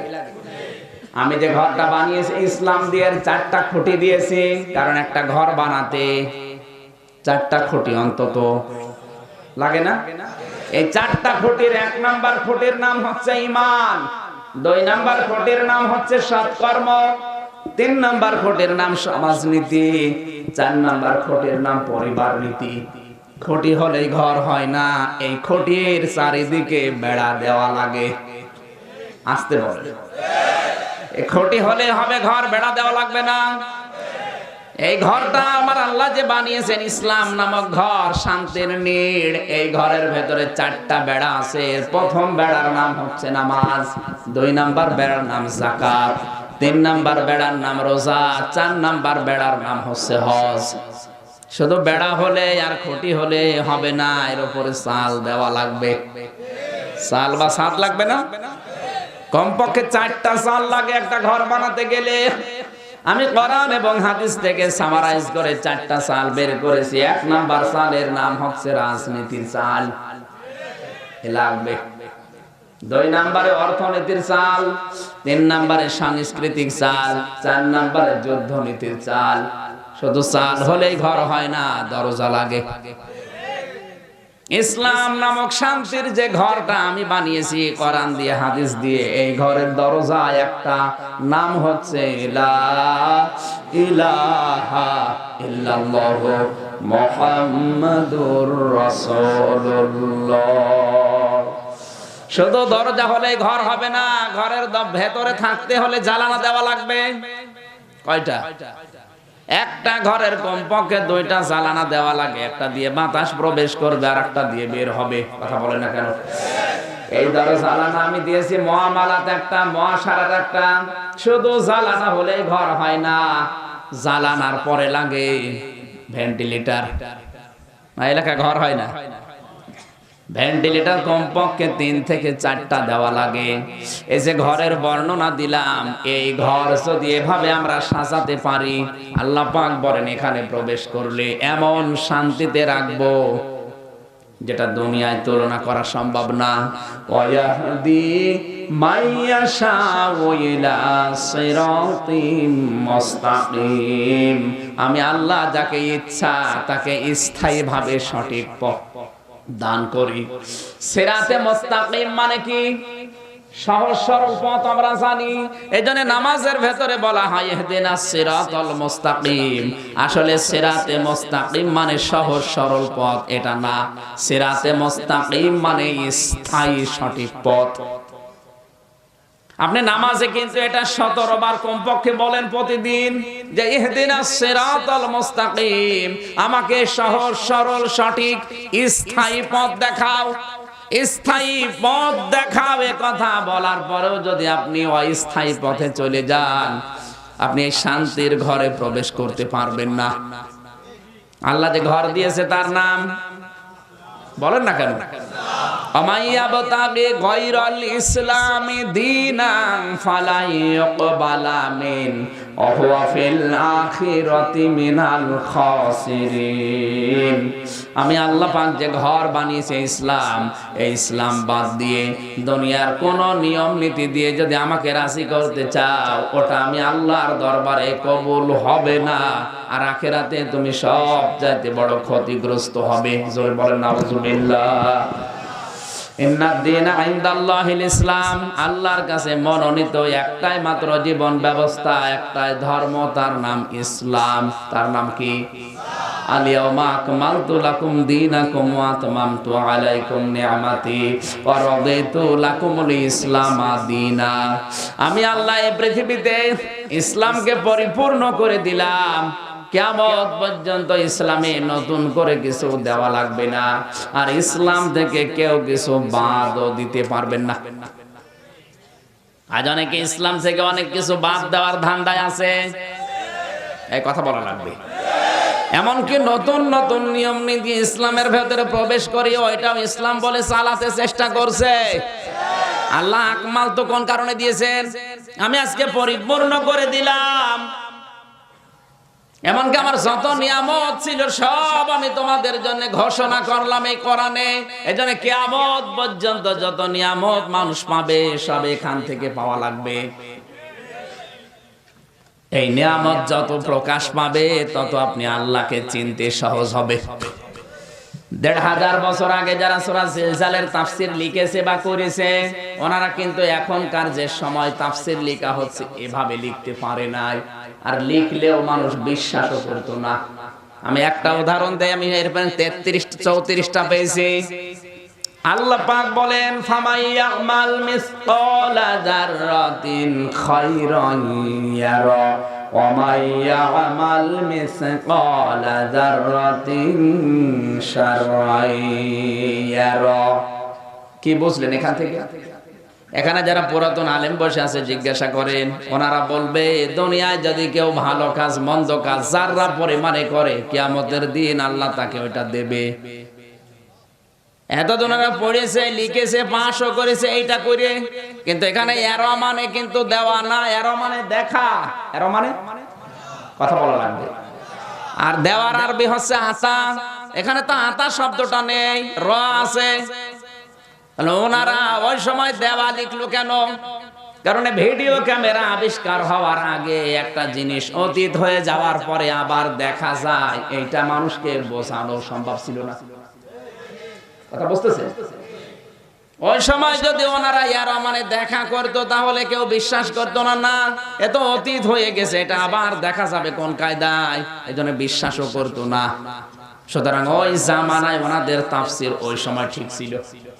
কিন্তু এখন আপনাকে ইয়ার মানে দেখা এই অর্থ করা লাগবে।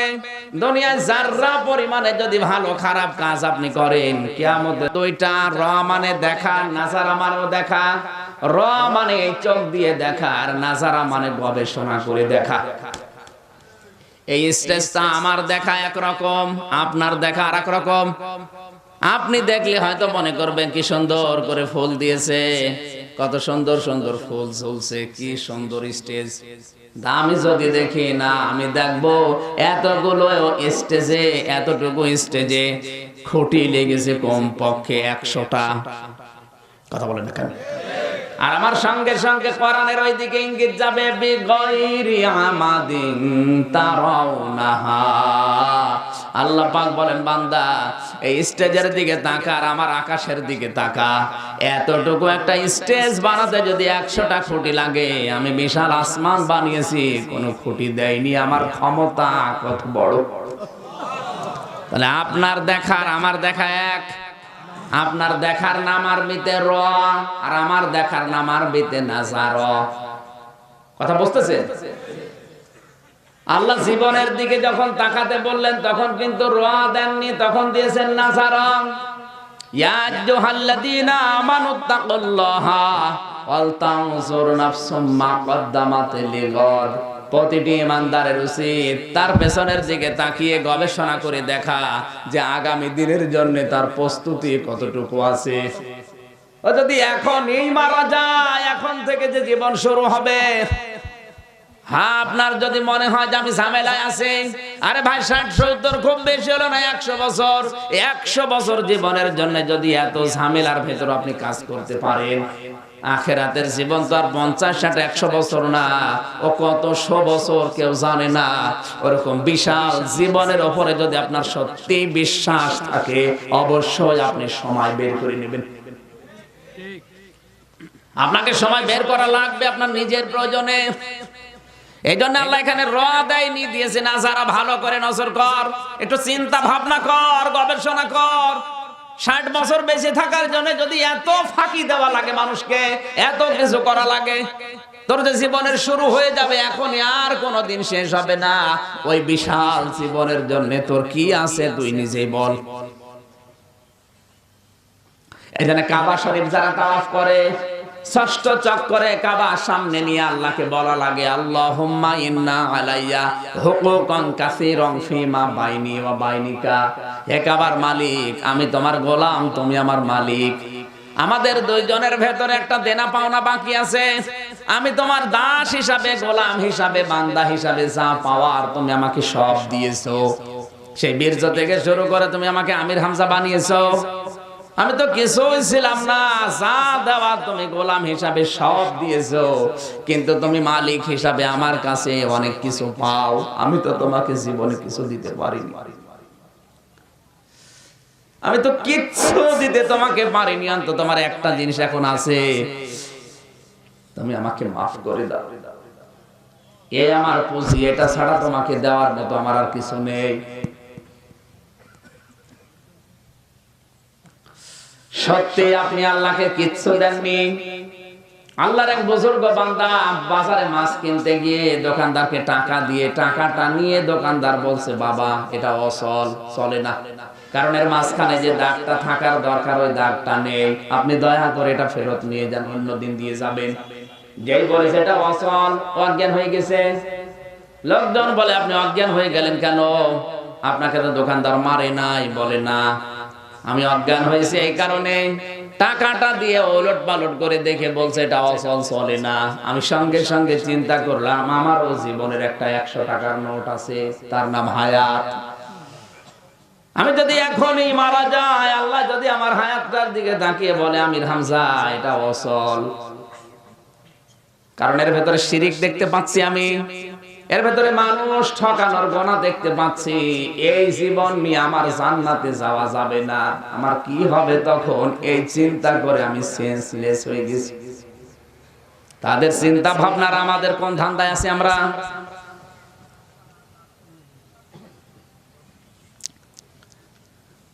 আপনার চাহিদা কোনো দিন পূরণ হওয়া সম্ভব না।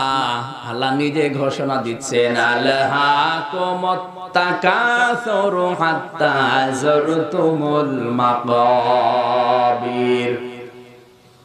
বেশি বেশি পাওয়ার জন্য মানুষ মহা অন্ধ হয়ে গেছে। যতক্ষণ কবরের মাটি না খাবে ততক্ষণ ওর পেট ভরবে না। আল্লাহর নবী বলেন পৃথিবীর মানুষের চাহিদা কেমন জানো? কোন ব্যক্তিকে যদি আল্লাহ এই পৃথিবীর একটা স্বর্ণ ভরা মাঠ দিয়ে দেয়, ওই লোকটা বলবে আল্লাহ আমি যদি আর একটা স্বর্ণের মাঠ পেতাম তাহলে আমার আর কিছু লাগতো না। আল্লাহর নবী বলেন ওই লোকটাকে যদি আর একটা ওইরকম মাঠ স্বর্ণ ভর্তি দেওয়া হয়, লোকটা বলবে আল্লাহ আমি যদি আর একটা পেতাম। নবীজি শেষ পর্যন্ত বলেছেন এই মানুষের পেট শুধু কবরের মাটি ছাড়া কিছু দিয়ে ভরা সম্ভব না। আমি নিজের ঈমান থেকে কথা বলছি, আমি সহ যারা এখানে আছি আমাদের জীবনে একটু নজর দেওয়া দরকার না? দরকার না? একটু নজর দেন। আমি আগে প্রথমে শুরু করেছিলাম কারো উপরে ভরসা করে কোনো লাভ নেই, আপনার নিজের উপরে একটু ভরসা করে দেখেন আপনি পার হতে পারবেন কিনা। আমার যতটুকু ধারণা আমার দ্বারা সম্ভব না। আল্লাহ পাক যদি আমাকে এখনই ডেকে বলে আমির হামজা 2092 সালের 28 অক্টোবর তোর জন্ম দুনিয়ায়, এখন তোর বয়স 28 বছর, 2020 সালের এই ডিসেম্বর মাসের 1 তারিখ পর্যন্ত তোরে আমি মাফ করে দিলাম, মাত্র 2, 3, 4, 5 এই 4 দিনের হিসাব দিয়ে তুই জান্নাতে যা। আমার যা কর্মকাণ্ড আমার এই 4 দিনের হিসাবও দেওয়া সম্ভব না। আপনি পারবেন? আপনার চেহারা ভালো আছে?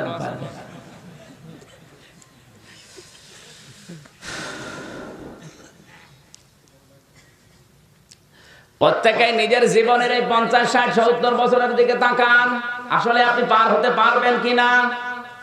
আমার ধারণা আমি ধরা পড়বো আমি পারবো না। যদি পারেন আপনার কোনো চিন্তা নেই, আর যদি বলেন না আমি পারবো না, নবীজি পর্যন্ত প্রতিদিন আল্লাহর কাছে প্রায় 100 বার করে বলতেন আল্লাহ তুমি আর যাই করো তুমি আমার হিসাবটা সহজ করে নিও। নবীজি যদি এই কথা বলে আল্লাহুম্মা ইউহাসাবু হিসাবান ইয়াসিরা, আল্লাহ তুমি যা করো আমার হিসাবটা সহজ করো, তা আমাদের কি অবস্থা বলেন? হিসাবা ইয়াসিরা সম্পর্কে সাহাবীরা বললেন হে নবী এটা আবার কি? হিসাবা ইয়াসিরা কাকে বলে? আল্লাহর নবী বললেন আল্লাহ যদি কাউকে ধরার মতো ধরে ও তো ছাড়তে পারবে না, পার হতেও পারবে না।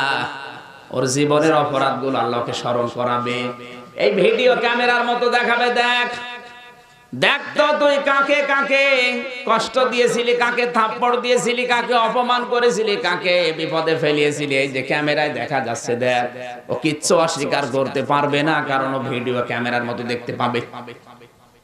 এই বিশ্বাসটা তৈরি হয়েছে কখন? যখন ভিডিও ক্যামেরা আবিষ্কার হয়েছে। এর আগে কি এটা বিশ্বাস করা সম্ভব ছিল? তাহলে বিজ্ঞানের এই তথ্যগুলো দুনিয়ায় আসার পর আমাদের আরো কোরআন বুঝতে সহজ হচ্ছে না কঠিন? ইসলাম কিন্তু পরিপূর্ণ। নতুন করে ইসলামে আপনার কিছু দেওয়ার দরকার নেই, এখান থেকে আরো গবেষণা করে নতুন তথ্য বের করেন, আপনার ঈমান যা আছে ওটা আরো বেড়ে যাবে। কিয়ামতের কঠিন ময়দানে বান্দা যখন অস্বীকার করতে আর কিছু পারবে না, আমার আল্লাহ তখন তার এই অনুশোচনা দেখে একটা পর্দার আড়ালে নিয়ে বলবে বান্দা বল এগুলো করেছিস কিনা। আল্লাহ প্রশ্ন করছে, জবাব দেওয়ার মতো কারণ কায়দা পাবে না। তখন বলবে আল্লাহ তুমি ছাড়া মাফ করার আমার আর কেউ নেই। আল্লাহ তার গাফফার নামের দিকে তাকিয়ে বলবে বান্দা আজকে আমি সত্যি তোরে মাফ করে দিলাম। রামবাসী প্রাণ প্রিয় জনতা, আপনাদেরকে বলছি আল্লাহ রাব্বুল আলামিন এই যে কোরআনে কারিমে স্পষ্ট ভাবে সব দলিল আর প্রমাণ দিয়েছেন। কিয়ামত পর্যন্ত দিন যত যাবে ইসলামে নতুন করে কিছু দেওয়া লাগবে না, এখান থেকে কিছু বাদও দিতে আপনি পারবেন। কেউ যদি কিছু বাদ দেয় সে কাফের, কেউ যদি কিছু প্রবেশ করায় সেও। এক কথা বলে না কেন? এই দেশে এখন 2 গ্রুপ চলছে, ইসলাম থেকে কিছু বাদ দেওয়ার ধান্দায় অনেকে আছে, এমনকি অনেকে ইসলামে কিছু নতুন করে প্রবেশ করানোর ধান্দায় আছে। 2 দল, 2 দলই কাফের, 2 দলই। তাহলে এই হিসাবে এই দেশে মুসলমান কম না বেশি? 96% মুসলমান এই দেশে পৃথিবীর মানুষ জানে। আমার তো মনে হয় এই 2 শ্রেণী বাদ গেলে 96 না 9 কেটে দিলে 6 ভাগ থাকবে। এবার আমার আল্লাহ যে ঘরের দিকে প্রবেশ করাতে ডাকলেন, আমরা ওই ঘরের দিকে আপনাকে ডাকছি, চলেন তো। আমরা যদি ওই ঘরে প্রবেশ করতে পারি, আমার আল্লাহ যে শান্তির নীড় বানিয়েছেন, অবশ্যই তিনি তার কথা রাখবেন। না, আল্লাহ ওয়াদা ঠিক রাখে না? আল্লাহ নিজে বলছেন, আমি তোমাদেরকে শান্তির ঘরের দিকে আহ্বান করছি, আসো আমার শান্তির নীড়ে প্রবেশ করে দেখো কি শান্তি তোমাকে আমি দেই। আজ আমাদের এই ইসলাম, এই ঘর পৃথিবীতে আজ আমাদের কাছে নেই। এই জন্য আমাদের পরিবার, সমাজ, রাষ্ট্র সব অরক্ষিত হয়ে গেছে। কথা বলে না কেন? ইসলাম যেই সমাজে থাকবে, ইসলাম যেই সমাজে থাকবে, সেই সমাজে অমুসলিমরাও নিরাপদ। কথা বলা লাগবে, ভালো করে একটু মিলাবেন। বাদশাহ, ওনার নাম ছিল জাহাঙ্গীর। প্রথম জীবনে একটু খারাপ ছিল, পরবর্তীতে আলেমদের সংস্পর্শে আসার কারণে লোকটা এত পরিবর্তন হয়েছে। ইবাদত বন্দেগী বাড়িয়ে দিয়েছে, আল্লাহওয়ালা কাজগুলো সবই করে। হঠাৎ তার সামনে তার রাষ্ট্রের একটা হিন্দু মেয়ে লোক তার পুত্রবধূকে নিয়ে এসে বলছে, বাদশাহ, আমার এই পুত্রবধূ, আমার ছেলেটা প্রশাসনে চাকরি করে, আমি একে নিয়ে তোমার রাষ্ট্রে থাকি। কিন্তু আজ পর 2 দিন হয়ে গেল একটা যুবক এসে আমার এই বাড়িতে হামলা দিতে থাকে। মনে হয় আজকে রাতে ওই দুর্বৃত্ত এসে আমার এই পুত্রবধূর সতীত্বের হেফাজত আর ঠিক রাখতে পারবে না। তোমাকে আমি চাই তোমার কাছে, যদি আমাকে পাহারা দিতে পারো ভালো, যদি পাহারা দিতে না পারো অন্তত আজকের একটা রাত সময় দাও, কালকে তোমার এই আয়ত্তে ছেড়ে আমি অন্য কোনো রাষ্ট্রে চলে যাব। বাদশা কথা বলছে না। কথা যখন না বলে, বুড়ি মানুষ তো রেগে গেছে, ডাক দিয়ে বলে, জাহাঙ্গীর, আমি কিন্তু তোমার বয়সে অনেক বড়, তোমাকে আমি দুনিয়ায় আসতে দেখেছি। তুমি যদি জবাব দিতে অক্ষম হও যে আল্লাহকে বিশ্বাস করো, কিয়ামতের দিন ওই আল্লাহর সামনে আমি তোমারে দাঁড় করাবো। বাদশাহ জাহাঙ্গীর, সম্রাট জাহাঙ্গীর কথা না বলে চুপ করে দাঁড়িয়ে আছে। বুড়ি মহিলা চলে গেছে, রাত গভীরে গেছে। বাদশাহ নিজে গিয়ে দেখে বাড়ির সামনে একটা ঘোড়া দাঁড় করানো। পাঁচির টপরিয়ে ভেতরে গেলেন, যে দেখলেন মেয়ে লোকের কান্নার আওয়াজ আসছে, বাঁচাও বাঁচাও। ভেতরে প্রবেশ করে দেখলেন ঠিক দুর্বৃত্ত ওই মেয়েটাকে জাপটিয়ে ধরেছে। বাদশাহ ভেতরে প্রবেশ করে বুড়ি মহিলাকে বললেন, এই মেয়ে লোক, তাড়াতাড়ি করে বাতিটা লিভিয়ে দাও। বাতি লিভিয়ে দিয়েছে। খাপ থেকে তরবারি বের করে ওই দুর্বৃত্তের মাথার মুঠের যে চুল আছে মুষ্টি বেঁধে ধরে এক কোপ দিয়ে গলাটা আলাদা করে ফেললেন। বুড়ি মহিলাকে ডাক দিয়ে বললেন, এবার বাতি ধরাও। বাতির আলো যখন লাগিয়েছে, সামনে নিয়ে দেখে না, ঠিক আছে, বিসমিল্লাহ বলে ফেলে দিলেন। বললেন, এক গ্লাস পানি নিয়ে আসো। পানি নিয়ে আসার পরে তিনি বিসমিল্লাহ বলে পানিটা খেয়ে বললেন, আলহামদুলিল্লাহ। বুড়ি মহিলাকে বললেন, ঠিক আছে, কাজ তো শেষ, সকালবেলা তোমার এই পুত্রবধূকে নিয়ে আমার রাজ দরবারে দেখা করবা। সকালবেলা জমজমাট গেছে। যখন জিজ্ঞাসা করছে বুড়ি, তুমি যখন কালকে বিচার দিয়েছিলে, আমি চিন্তা করলাম আমার বাড়ির এত পাশে অমুসলিমের উপরে এত অত্যাচার, আমার ছেলে ছাড়া অন্তত কারো সাহস হবে না। এই জন্য আমি খুব ভয়ে ছিলাম যে আলাসানে আমার ছেলে এই কাজ করতে পারে কিনা। গভীর রজনীতে চুপিসারে গিয়ে দেখি যে দুর্বৃত্ত।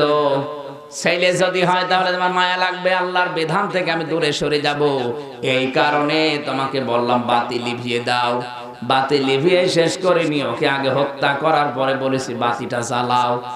সামনে নিয়ে এসে দেখি না আমার ছেলে না, এটা অন্য কেউ। তখন আমি বিসমিল্লাহ আলহামদুলিল্লাহ বলে ফেলে দিয়েছি।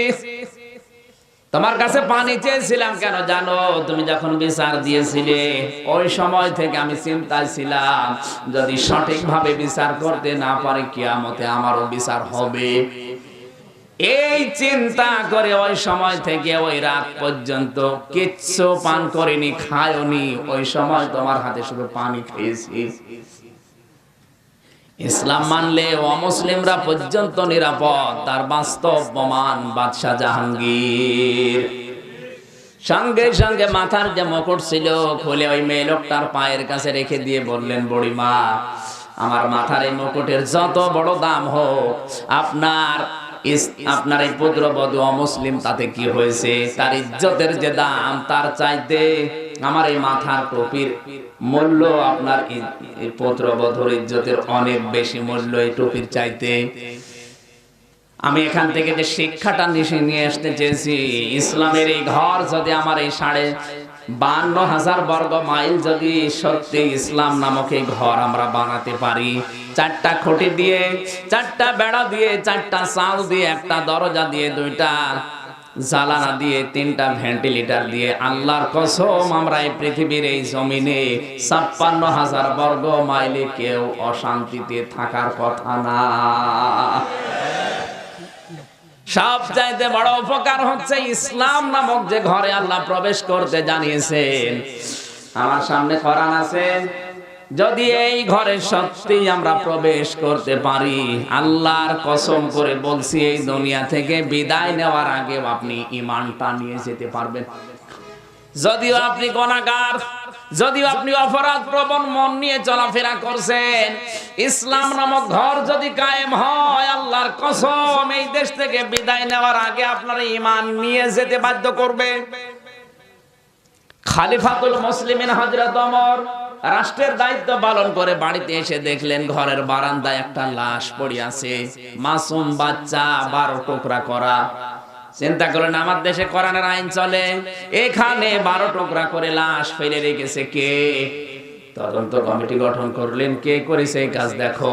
1 দিন 2 দিন 3 দিন পার হয়ে গেল, ঘটনা কেউ ধরা পড়ে না। তার খাওয়া দাওয়া বন্ধ হয়ে গেছে। ও বিশ্বের শাসক যারা, তাদেরকে বলছি, একটা মাসুম বাচ্চার লাশ এই দেখে যদি তিনি আসামি ধরতে না পেরে খাওয়া দাওয়া বন্ধ হয়ে যায়, কত মানুষ বিনা বিচারে বিনা কারণে গুম হয়ে যায়, খুন হয়ে যায়। কই আপনার খাওয়া তো বন্ধ হয় না, আপনার খাওয়া আরো বাড়ে। 3 দিন পার হওয়ার পরে তিনি শুকিয়ে যাচ্ছিলেন। আমি কি জবাব দেব আল্লাহর দরবারে, যেখানে আমার রাষ্ট্রে কোরআন চলে, আর আমি এত বড় ঘটনার তদন্ত কিছুই বের করতে পারলাম না। হঠাৎ 3 দিনের মাথায় এক যুবতী মেয়ে তার বাবার সাথে এসে বলছে, খলিফা আপনি খুব চিন্তিত যে 12 টুকরা লাশ আপনি ঘরের বারান্দায় দেখতে পেয়েছেন, ওই লাশের মালিক আমি নিজে, ওটা আমার নিজের সন্তান, আমি নিজে ওকে টুকরা টুকরা করে রেখে গেছি। হযরত ওমর বলে, হে মেয়ে, কি বলো, তোমার মাথা ঠিক আছে? কি হবে তুমি এখন জানো? বলে জানি, কারণ হত্যার বদলে হত্যা এটা আমি জানি। কেন করলাম এটা আপনাকে আগে জানা লাগবে। আমার বাবাকে নিয়ে আমি পাহাড়ি এলাকায় বসবাস করি। 4 জন যুবক ওই পাহাড়ে শিকার করতে গিয়ে আমার যৌবন দেখে তারা উন্মাদনায়, শয়তানের ধোঁকায়, নফসের জালে আমার বাবাকে বেঁধে তারা আমাকে ধর্ষণ করে, আমার সম্ভ্রম নষ্ট করে। আমি গর্ভবতী হয়ে যাই, সন্তান দুনিয়ায় আসে, মনে করলাম মেরে ফেলি, কিন্তু না, ওই সময় তোর অধিকার আছে দুনিয়ার মুখ দেখার, যদিও অবৈধ। পৃথিবীতে আসার পরে আমার চিন্তা ছিল এই, আমি কোরআনের হাফেজা, আমি কোরআনে কারিমের শুধু হাফেজা না, আমার পড়া কোরআন কম বেশি আয়ত্তে আছে। আমি যখন বারবার সন্তানের দিকে তাকাতে লাগলাম, দেখি সূরা কলমের 13 নম্বর আয়াত আমার সামনে দাঁড়িয়েছে, ওতুল্লিম বাদা যালিকা সানিম। আল্লাহ পাক বলেন, হে নবী, আমার বিরুদ্ধে, আপনার বিরুদ্ধে ডাইরেক্ট এই পৃথিবীতে যারা অবস্থান নেবে, আমি আল্লাহ গ্যারান্টি দিয়ে বললাম ওগুলো অবৈধ, যার সন্তান সানিম। আমি সিদ্ধান্ত নিয়েছিলাম যে একে বাঁচিয়ে রাখবো, কিন্তু কোরআনের আয়াত আমাকে ওকে বাঁচিয়ে রাখতে দিল না। আমি চিন্তা করেছি যে আমার পেটে জন্ম নিয়ে আমার সন্তান দুনিয়ায় বড় হয়ে কোরআনের বিরুদ্ধে মিছিল করবে, কোরআনওয়ালা মানুষদের বিরুদ্ধে স্লোগান দেবে না, আমি মেনে নিতে পারি না। এই জন্য বড় হওয়ার আগে দুনিয়ায় ওকে আমি শেষ করে দেই। রাগ ছিল, এই জন্য অবৈধ ভেবে টুকরা টুকরা এমন ভাবে করেছি, 12 টুকরা হয়ে গেছে। হঠাৎ আমার সামনে সূরা বাকারার 178 নম্বর আয়াত দাঁড়িয়েছে, ইয়া আইয়ুহাল্লাযীনা আমানু কুতিবা আলাইকুমুল কিসাসু ফিল কাতলা ও হে ঈমানদারেরা, তোমাদের জন্য কিসাসের বিধান আমি আল্লাহ ফরজ করে দিলাম। দুনিয়ায় যদি এই বিচার তোমার না হয়, কাউকে অন্যায়ভাবে হত্যা করার পরে যদি এই বিচার কোরআন দিয়ে দুনিয়ায় না হয়, কিয়ামতে কিন্তু আল্লাহ নিজে বিচার করবে। এই ভয়ে আমি নিজে এখন এই 3 দিন পরে আসলাম। আমি কিন্তু না আসলেও পারতাম, কিন্তু কোরআনে কারীম আমাকে থাকতে দিল না, আমি এসেছি। দয়া করে আপনি বিচারটা করে দেন, কিয়ামতে যেন আল্লাহর সামনে আমারে দাঁড় করানো না লাগে। খলিফা বিচার করবেন। হঠাৎ 4 জন যুবক এসে সকালে হাজির, বলে খলিফা বিচারের রায়টা একটু বন্ধ করেন। এ দোষটা ওই মহিলার না, এ দোষটা আমাদের। যৌবনের তাড়নায় পড়ে কাজ আমরা করেছি। এতে 4 দিন আমরা পালিয়েছিলাম, মনে করলাম যে বেঁচে যাব, কিন্তু কোরআন আমাদেরকে বাঁচতে দিল না, বারবার আমাদেরকে তাড়া করে। এই পৃথিবীতে যদি জেনার শাস্তি, ধর্ষণের শাস্তি না পাও, তাহলে কিয়ামতের দিন কিন্তু আল্লাহ নিজে জনসম্মুখে বিচার করবে। আমরা এসেছি, দয়া করে আপনি বিচার আমাদেরটা করেন। হযরত ওমর কোরআন দিয়ে বিচার করলেন। আমার শিক্ষা দেওয়ার বিষয়, এই মানুষগুলো সব নেককার না গুনাহগার? কথা বলা লাগবে। নফসের ধোঁকায় পড়ে শয়তানের জালে তারা গুনাহ করে ফেলেছিল, কিন্তু মরণের আগে সব কয়টা ঈমান নিয়ে যেতে পেরেছে। তার কারণ হচ্ছে কোরআন ছিল সমাজে। আজ কোরআন দিয়ে, ইসলাম দিয়ে যদি সত্যি 56,000 বর্গ মাইলকে আমরা এইভাবে ঘরটা বানাতে পারি, এদেশে গুনাহ হবে আমিও জানি, শয়তান তো বসে নেই। কিন্তু এই ঘর যদি সত্যি এই কয়টা জিনিস দিয়ে সাজানো যায়, এদেশ থেকে অন্তত বিদায় নেওয়ার আগে আপনি ঈমান নিয়ে যেতে পারবেন। আমার আশা, আমার কথা আমি আশা করছি বোঝা গেছে। তাহলে এই ঘরের ভেতরে এখন প্রবেশ করার দরকার আছে না নেই? এই ঘরের প্রথম যে প্রবেশ করবেন কি দিয়ে বলেন না কেন? দরজা। এই যে জানিম শব্দটার ব্যাখ্যা আমি করছিলাম কেন জানেন? আজ বাংলাদেশে গতকাল একজন আলেমকে আল্লাহর এক বান্দা বুঝে হোক না বুঝে হোক এমন গালাগালি করেছে, সারা দেশে এখন তোলপাড় চলছে। আমার তো বিশ্বাস, আজকে আসার সময় আমি একটা ঘটনা পড়ছিলাম কিতাবে। ইমাম আবু হানিফা রাহমাতুল্লাহ আলাইহি তার ছাত্রদেরকে নিয়ে একটা ময়দানে বসে বসে তিনি দার্স দিচ্ছিলেন ফিকহি মাসলা নিয়ে। মাঠের আর এক প্রান্তে ছেলেরা খেলা করছিল, ফুটবল বলেন আর এই ভলিবল যাই বলেন এগুলো খেলছিল। হঠাৎ করে বলটা চলে গিয়ে পড়ে ইমাম আবু হানিফা রাহমাতুল্লাহ আলাইহির মাঝখানে। কেউ কেউ ইতস্ত করছে, এত বড় হুজুরের সামনে আমরা যাব কি করে, বলটা নিয়ে আসতে গেলে না জানি আবার গরম দেয় কিনা। হঠাৎ মাঝখান থেকে একটা যুবক লঙ্গি তুলে কাঁচা দিয়ে বলছে, কি হুজুরের কাছে যেতে পারো, অসুবিধা কি, আমি যাচ্ছি। লাফ দিয়ে গিয়ে বলটা নিয়ে গালি গালাজ করে বের হয়ে এসেছে, অথচ একটাও কোনো দোষের কাজ ইমাম আবু হানিফা করে নাই। ইমাম আবু হানিফা এই দৃশ্য দেখার পরে তিনি বললেন, এই ছেলেটা অবৈধ সন্তান, যার আমি জোর দিয়ে বললাম। ছাত্র যারা আছে বলে, হুজুর আপনি এত জোর দিলেন কোন দিকে তাকিয়ে? ইমাম আবু হানিফা বলে, আমি তাকিয়েছি কলমের সূরা কলমের 13 নম্বর আয়াতের দিকে। কারণ এই পৃথিবীতে যারা অবৈধ সন্তান তারা নবীর ওয়ারিসদেরকে গালিগালাজ করে, অপমান করে। পরবর্তীতে খোঁজ নিয়ে দেখা গেল, হ্যাঁ যে বিয়াদবি করেছিল আসলে তার জন্মের ঠিক নেই। আজও বিশ্বে যারা আলেমদেরকে এভাবে হেয় প্রতিপন্ন করছেন, আমিও সামনে নিয়ে কোরআন বলছি, আপনার মনে হয় রক্তের সমস্যা আছে, আপনি একটু খোঁজ নিয়ে দেখতে পারেন। এই মেয়েটা তার সন্তানকে হত্যা করেছিল, 2টা কারণ ছিল। 1 নম্বরে আমার পেটে এটা এসেছে অবৈধ। 2 নম্বরে দুনিয়ায় অবৈধ সন্তান যারা তাদের 9টা গুণ হয়। তার 1 নম্বর, তারা নবীকে গালি দেয়, নবীর ওয়ারিসদেরকে সহ্য করে না। এ বড় হয়ে নবীর বিরুদ্ধে মিছিল করবে, আমার পেটে জন্ম নিয়ে না, এই জন্য একে ছোটবেলায় মেরে ফেলেছে। কিন্তু শাস্তি পাওয়ার জন্য এসেছে, কোরআন তাকে জানিয়েছে দুনিয়ায় যদি হত্যার শাস্তি না পাও, মরণের পরে কিন্তু আল্লাহ নিজে বিচার করবে। বন্ধুরা আমার, ইসলাম নামক এই ঘর যদি বাংলাদেশে কায়েম করতে পারি, মরণের আগে অন্তত কিছু নিয়ে না যেতে পারলেও ঈমান আমাদের নসিব হবে ইনশাআল্লাহ। এবার আমরা ঘরে প্রবেশ করব দরজা দিয়ে। দরজা দিয়ে প্রবেশ করতে হলে পড়া লাগবে কি?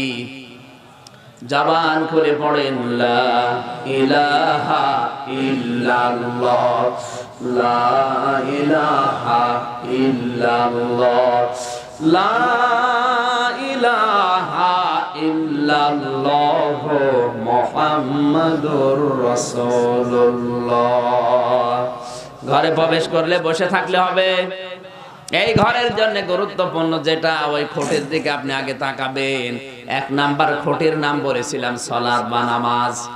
আপনি ইসলাম নামক ঘরে দরজা দিয়ে প্রবেশ করে আপনার জীবনে নামাজ নেই, ও ঘরে বসে থাকতে পারবেন না, ওই দিকে ভেঙে পড়বে, কারণ খুঁটি তো নেই। এই জন্য ইসলামে প্রবেশ করে ইসলামের দাবি করার পরে যারা নামাজ পড়ে না, ওই মানুষগুলো ঘরে প্রবেশ করলেও শান্তি পাবে না, ওই খুঁটি ভেঙে পড়বে। কথা বলেন এখানে।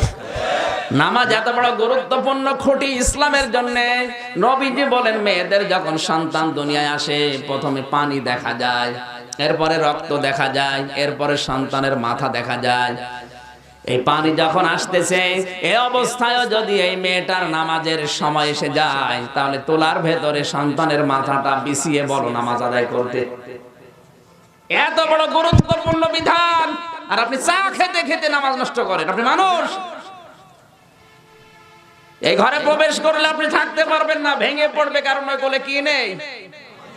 খুঁটি নেই। কি নেই? এই খুঁটি আমাদের দরকার নেই। আমি বেশি নিচে নামলাম না, এক একটা খুঁটির পেছনে যে কত কথা কোরআনে আল্লাহ দিয়েছেন। মুসা নবী আলাইহিস সালামকে যেদিন আল্লাহ নবুয়ত দান করেন, তার প্রথম কথা ছিল ইন্নানি আনাল্লাহু লা ইলাহা ইল্লা আনা ফা'বুদনি ওয়া আকিমিস সালাতা লিযিকরি। হে মুসা, অবশ্যই আমি আল্লাহ, আমি ছাড়া কোনো ইলাহা নেই, আমি ছাড়া কোনো ইলাহা নেই। আমাকে স্মরণ রাখার জন্য তোমাকে একটা তাসবিহ দিলাম, তার নাম সালাত বা নামাজ। এজন্য নামাজ হচ্ছে আল্লাহর বড় জিকির। নামাজ যারা পড়ে না, তাদের ইসলামের ভেতরে থাকার অধিকার নেই, ভেঙে পড়তে পারে। খুঁটি না থাকলে ভেঙে পড়বে না।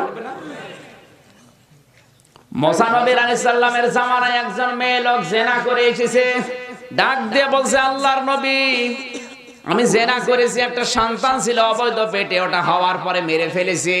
আমার মতো গুনাহগার, আমার মতো অপরাধী আছে কেউ? মুসা নবী বললেন, না, তুমি সবচেয়ে বড় অপরাধী, তোমার মতো গুনাহগার দুনিয়ায় নেই। হঠাৎ জিবরাইল এসে বলে, হে নবী দাঁড়ান, এই মহিলার চাইতে নিকৃষ্ট মানুষ আল্লাহর কাছে আছে। মুসা নবী বললেন, কে? জিবরাইল বলে, কথা বলার জন্য আল্লাহ আমাকে পাঠিয়েছে। এই মহিলার চাইতে আল্লাহর কাছে নিকৃষ্ট মানুষ দুনিয়ায় তারা, যারা সুস্থ থাকার পরেও আল্লাহকে সেজদা দেয় না। তার মানে নামাজ না পড়া মানুষ হত্যা করার চাইতেও খারাপ কাজ। মানুষ নামাজ না পড়া জিনা করার চাইতেও খারাপ কাজ। এখন আপনি কি সিদ্ধান্ত নেবেন? নেন। তাফসীরের কিতাবে আমি আরেকটা ঘটনা পড়েছিলাম নামাজের ব্যাপারে, গুরুত্বপূর্ণ বিষয়। এজন্য বলছে, আল্লাহ পাক একবার ডাক দিয়ে বললেন, মুসা, একজন কামারকে তুমি জান্নাতের সুসংবাদ দাও। তিনি বললেন, আল্লাহ, তুমি আর লোক পাও না, কামার কুমারকেও জান্নাতের সুসংবাদ দেওয়া লাগবে। আল্লাহ তাআলা বলেন, দেখো কি করে। উনি গেলেন বাজারে, যেয়ে দেখলেন কামার লোহা দিয়ে পিটায়, আর একটা লোহাকে বিভিন্ন জিনিস বানাচ্ছে। এই মোগর দিয়ে যখন পিটায়, আবার তলে মোগর, আবার পিটায়। হঠাৎ মুসা নবী লক্ষ্য করে দেখলেন, নামাজের যে সময়, ওই সময় ছিল আমাদের যেমন আযান, ওই সময় একটা সিস্টেম ছিল। নামাজের সময় যখন হয়ে গেছে, মোগরটা মাথার উপর দিয়ে নিচ দিয়ে ফেলে দিয়ে তিনি নামাজের জন্য প্রস্তুতি নিচ্ছেন। মুসা নবী বললেন, আল্লাহ, এই লোকটা মোগরটা কিন্তু লোহার উপরে পিটিয়ে পরে নামাজে দাঁড়াতে পারতো। নামাজের সময় হয়ে যাওয়ার কারণে ও সব কিছু বাদ দিয়ে, এমনকি মোগরটা না পিটিয়ে পেছন দিক থেকে ফেলে দিয়ে তোমার হুকুম তামিল করার জন্য দাঁড়িয়েছে। যে বান্দা তোমার হুকুমের এত গুরুত্ব দিতে পারে, তুমি তাকে জান্নাত না দিয়ে পারো না। আমাদের জীবনে কিন্তু এই গুরুত্বটা এখন নামাজের নেই। সুতরাং ইসলামের এই ঘরে আমরা প্রবেশ করলে হবে না, এই খুঁটিকে মজবুত করার দরকার আছে না নেই? কি দিয়ে করবেন? আরো জোরে। 2 রাকাত নামাজ আদায় করতে কমপক্ষে 60,000 মাসালা লাগে। কত? এখানে কত আল্লাহর ওলি বসে আছে ইসলামের ঘরে প্রবেশ করে? 60,000 না, যদি বলা যায় 13টা ফরজ বলেন তো পারবে না? কথা বলছেন না?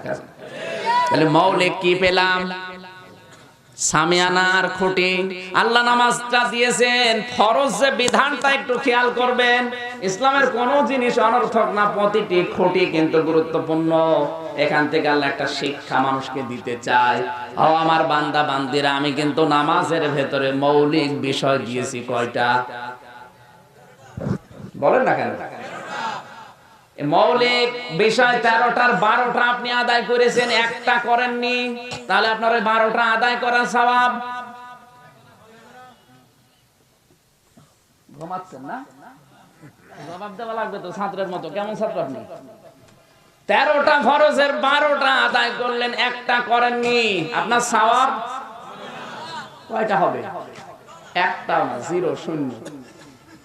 কেন 13টা ফরজ দিয়েছেন? এবার আসেন, ইসলামের প্রতিটি ইবাদত কিন্তু এরকম।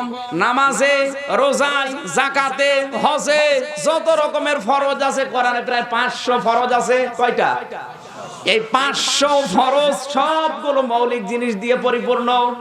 হজের মৌলিক জিনিস 3টা, তার মানে ফরজ কয়টা? 2টা আদায় করেছেন, একটা করেননি, আপনার হজ হবে না। আল্লাহ কেন এগুলো সাজিয়েছেন জানেন? আপনার জীবনের মৌলিক কিছু যদি একটা বাদ চলে যায়, আমি পড়া কোরআনে আল্লাহর আইন বা ফরজ বিধান বলেছি কয়টা? খালি একটা ছাত্র, আর ছাত্র নেই। কয়টা? 500-র ভেতরে 499টা করেছেন, আর একটা তো করেননি, আরো বিরোধিতা করেছেন। আপনার সওয়াব 0 বা 0 হবে। কারণ কি বলেন তো? কারণ কিয়ামতের দিন আল্লাহ যে আপনাকে মাপ দেবে। মাপবে না? কি মাপবে? মিজানের পাল্লা। মিজান মানে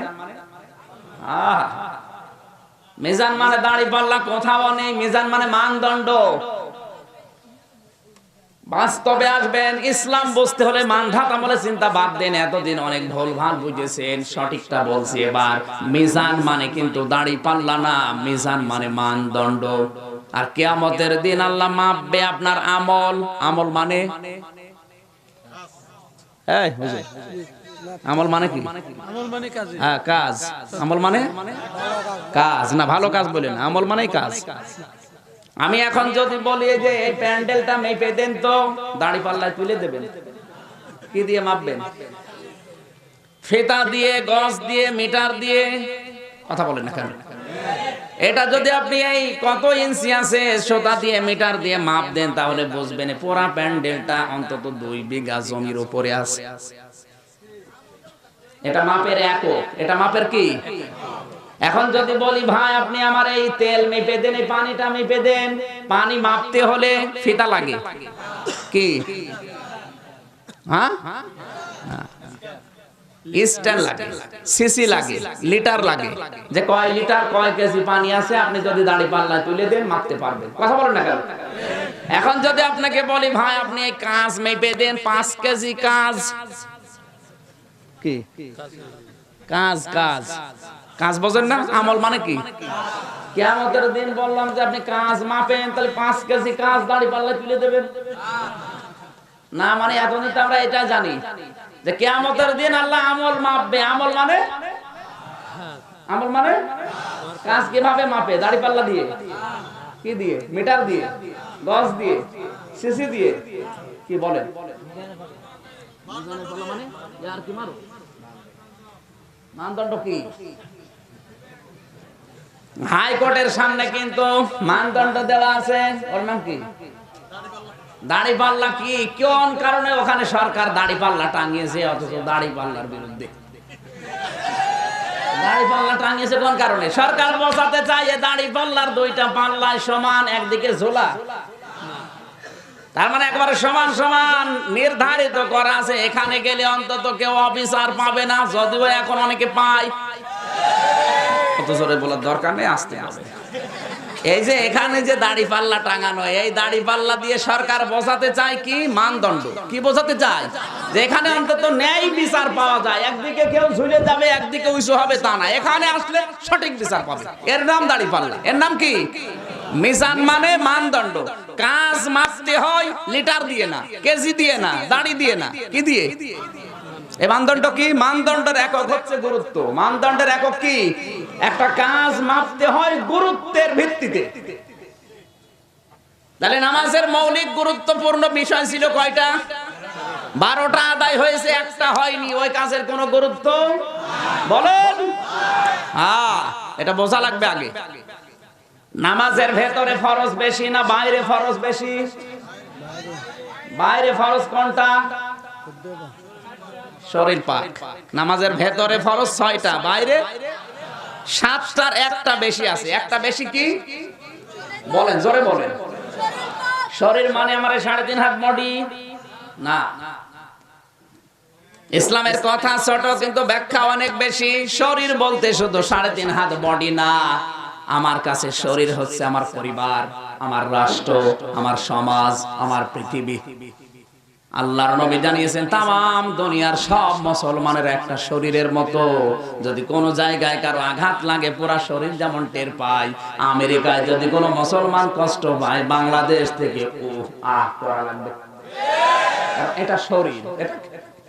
বলেন বলেন। আমার এই 3.5 হাত শরীর পাক করতে হলে সাবান লাগবে, সোডা লাগবে, শ্যাম্পু লাগবে। কথা বলছেন না কেন? তাহলে আমার এরকম শরীর আরো আছে, যেমন পরিবার আমার শরীর, সমাজ আমার। সমাজের ভেতরে আমি বসবাস করি। এই রামু মসজিদে নামাজ পড়তে আসবো, মনে করেন ওযু করে সুন্দর করে যাচ্ছি, হঠাৎ রাস্তার পাশে দাঁড়িয়ে আছে শাবনূর। শাবনূর চেনেন? আপনি দাড়িওয়ালা মানুষ কিভাবে ছিলেন? দাড়ি যখন ছিল না তখন ছিলেন না। এখন এই শাবনূর দেখলেন বুকে কোনো ওড়না নেই, মাথায় কোনো কাপড় নেই, পেট বের করে দাঁড়িয়ে আছে। আপনি বলেন নাউজুবিল্লাহ, আস্তাগফিরুল্লাহ। এ কথা বলে আপনি মসজিদে চলে গেলেন। মসজিদে যে নামাজ আদায় করছেন, আল্লাহু আকবার, আলহামদুলিল্লাহি রাব্বিল আলামিন, আর রহমানির রহিম, আর মাঝে মাঝে মনে হবে আল্লাহ আমি কি দেখলাম। কি আপনার মনে হবে না? আপনারও মনে হবে। 90 বছর বয়স যদি এখনো মনে হয়, তো যৌবন বয়সে বেড়া ভেঙেছে না। আমি আর নিচে নামলাম না। আমি যেটা শিক্ষা দিতে চাচ্ছিলাম, শরীর পাক মানে শুধু 3.5 হাত বডি না, আমার পরিবার, আমার সমাজ, আমার রাষ্ট্র, আমার পৃথিবী। এটা পাক করতে হলে শিরিকের গোনা থেকে পাক করা লাগবে। আর পৃথিবীতে সবচাইতে বড় শিরিক হচ্ছে আমার আল্লাহর সমকক্ষ কাউকে দাঁড় করানো। নিচে নামতে পারলাম না, দুঃখিত। কথা বুঝতেছেন? আজ অপবিত্র করা যাবে না পরিবার, সমাজ, রাষ্ট্রকে। তাহলে মৌলিক জিনিসটা আপনি হারিয়ে ফেলছেন। তাহলে নামাজের মৌলিক 12টা আদায় করলে, একটা আদায় না করলে যেমন সওয়াব হয় না, গুনাহ হয়, পুরাটাই 0, শূন্য। কোরআনে আল্লাহ বিধান দিয়েছেন কত? 499টা আদায় করেছেন। একটা মনে করেন রাজনীতির ওই যে বেড়া আছে, রাজনীতি আপনি ইসলাম দিয়ে করেননি, আপনি আর যাই করেছেন আপনার সওয়াব হবে 0, শূন্য। মাথায় যাদের মগজ আছে অন্তত তারা বুঝে ফেলেছেন। আমিন।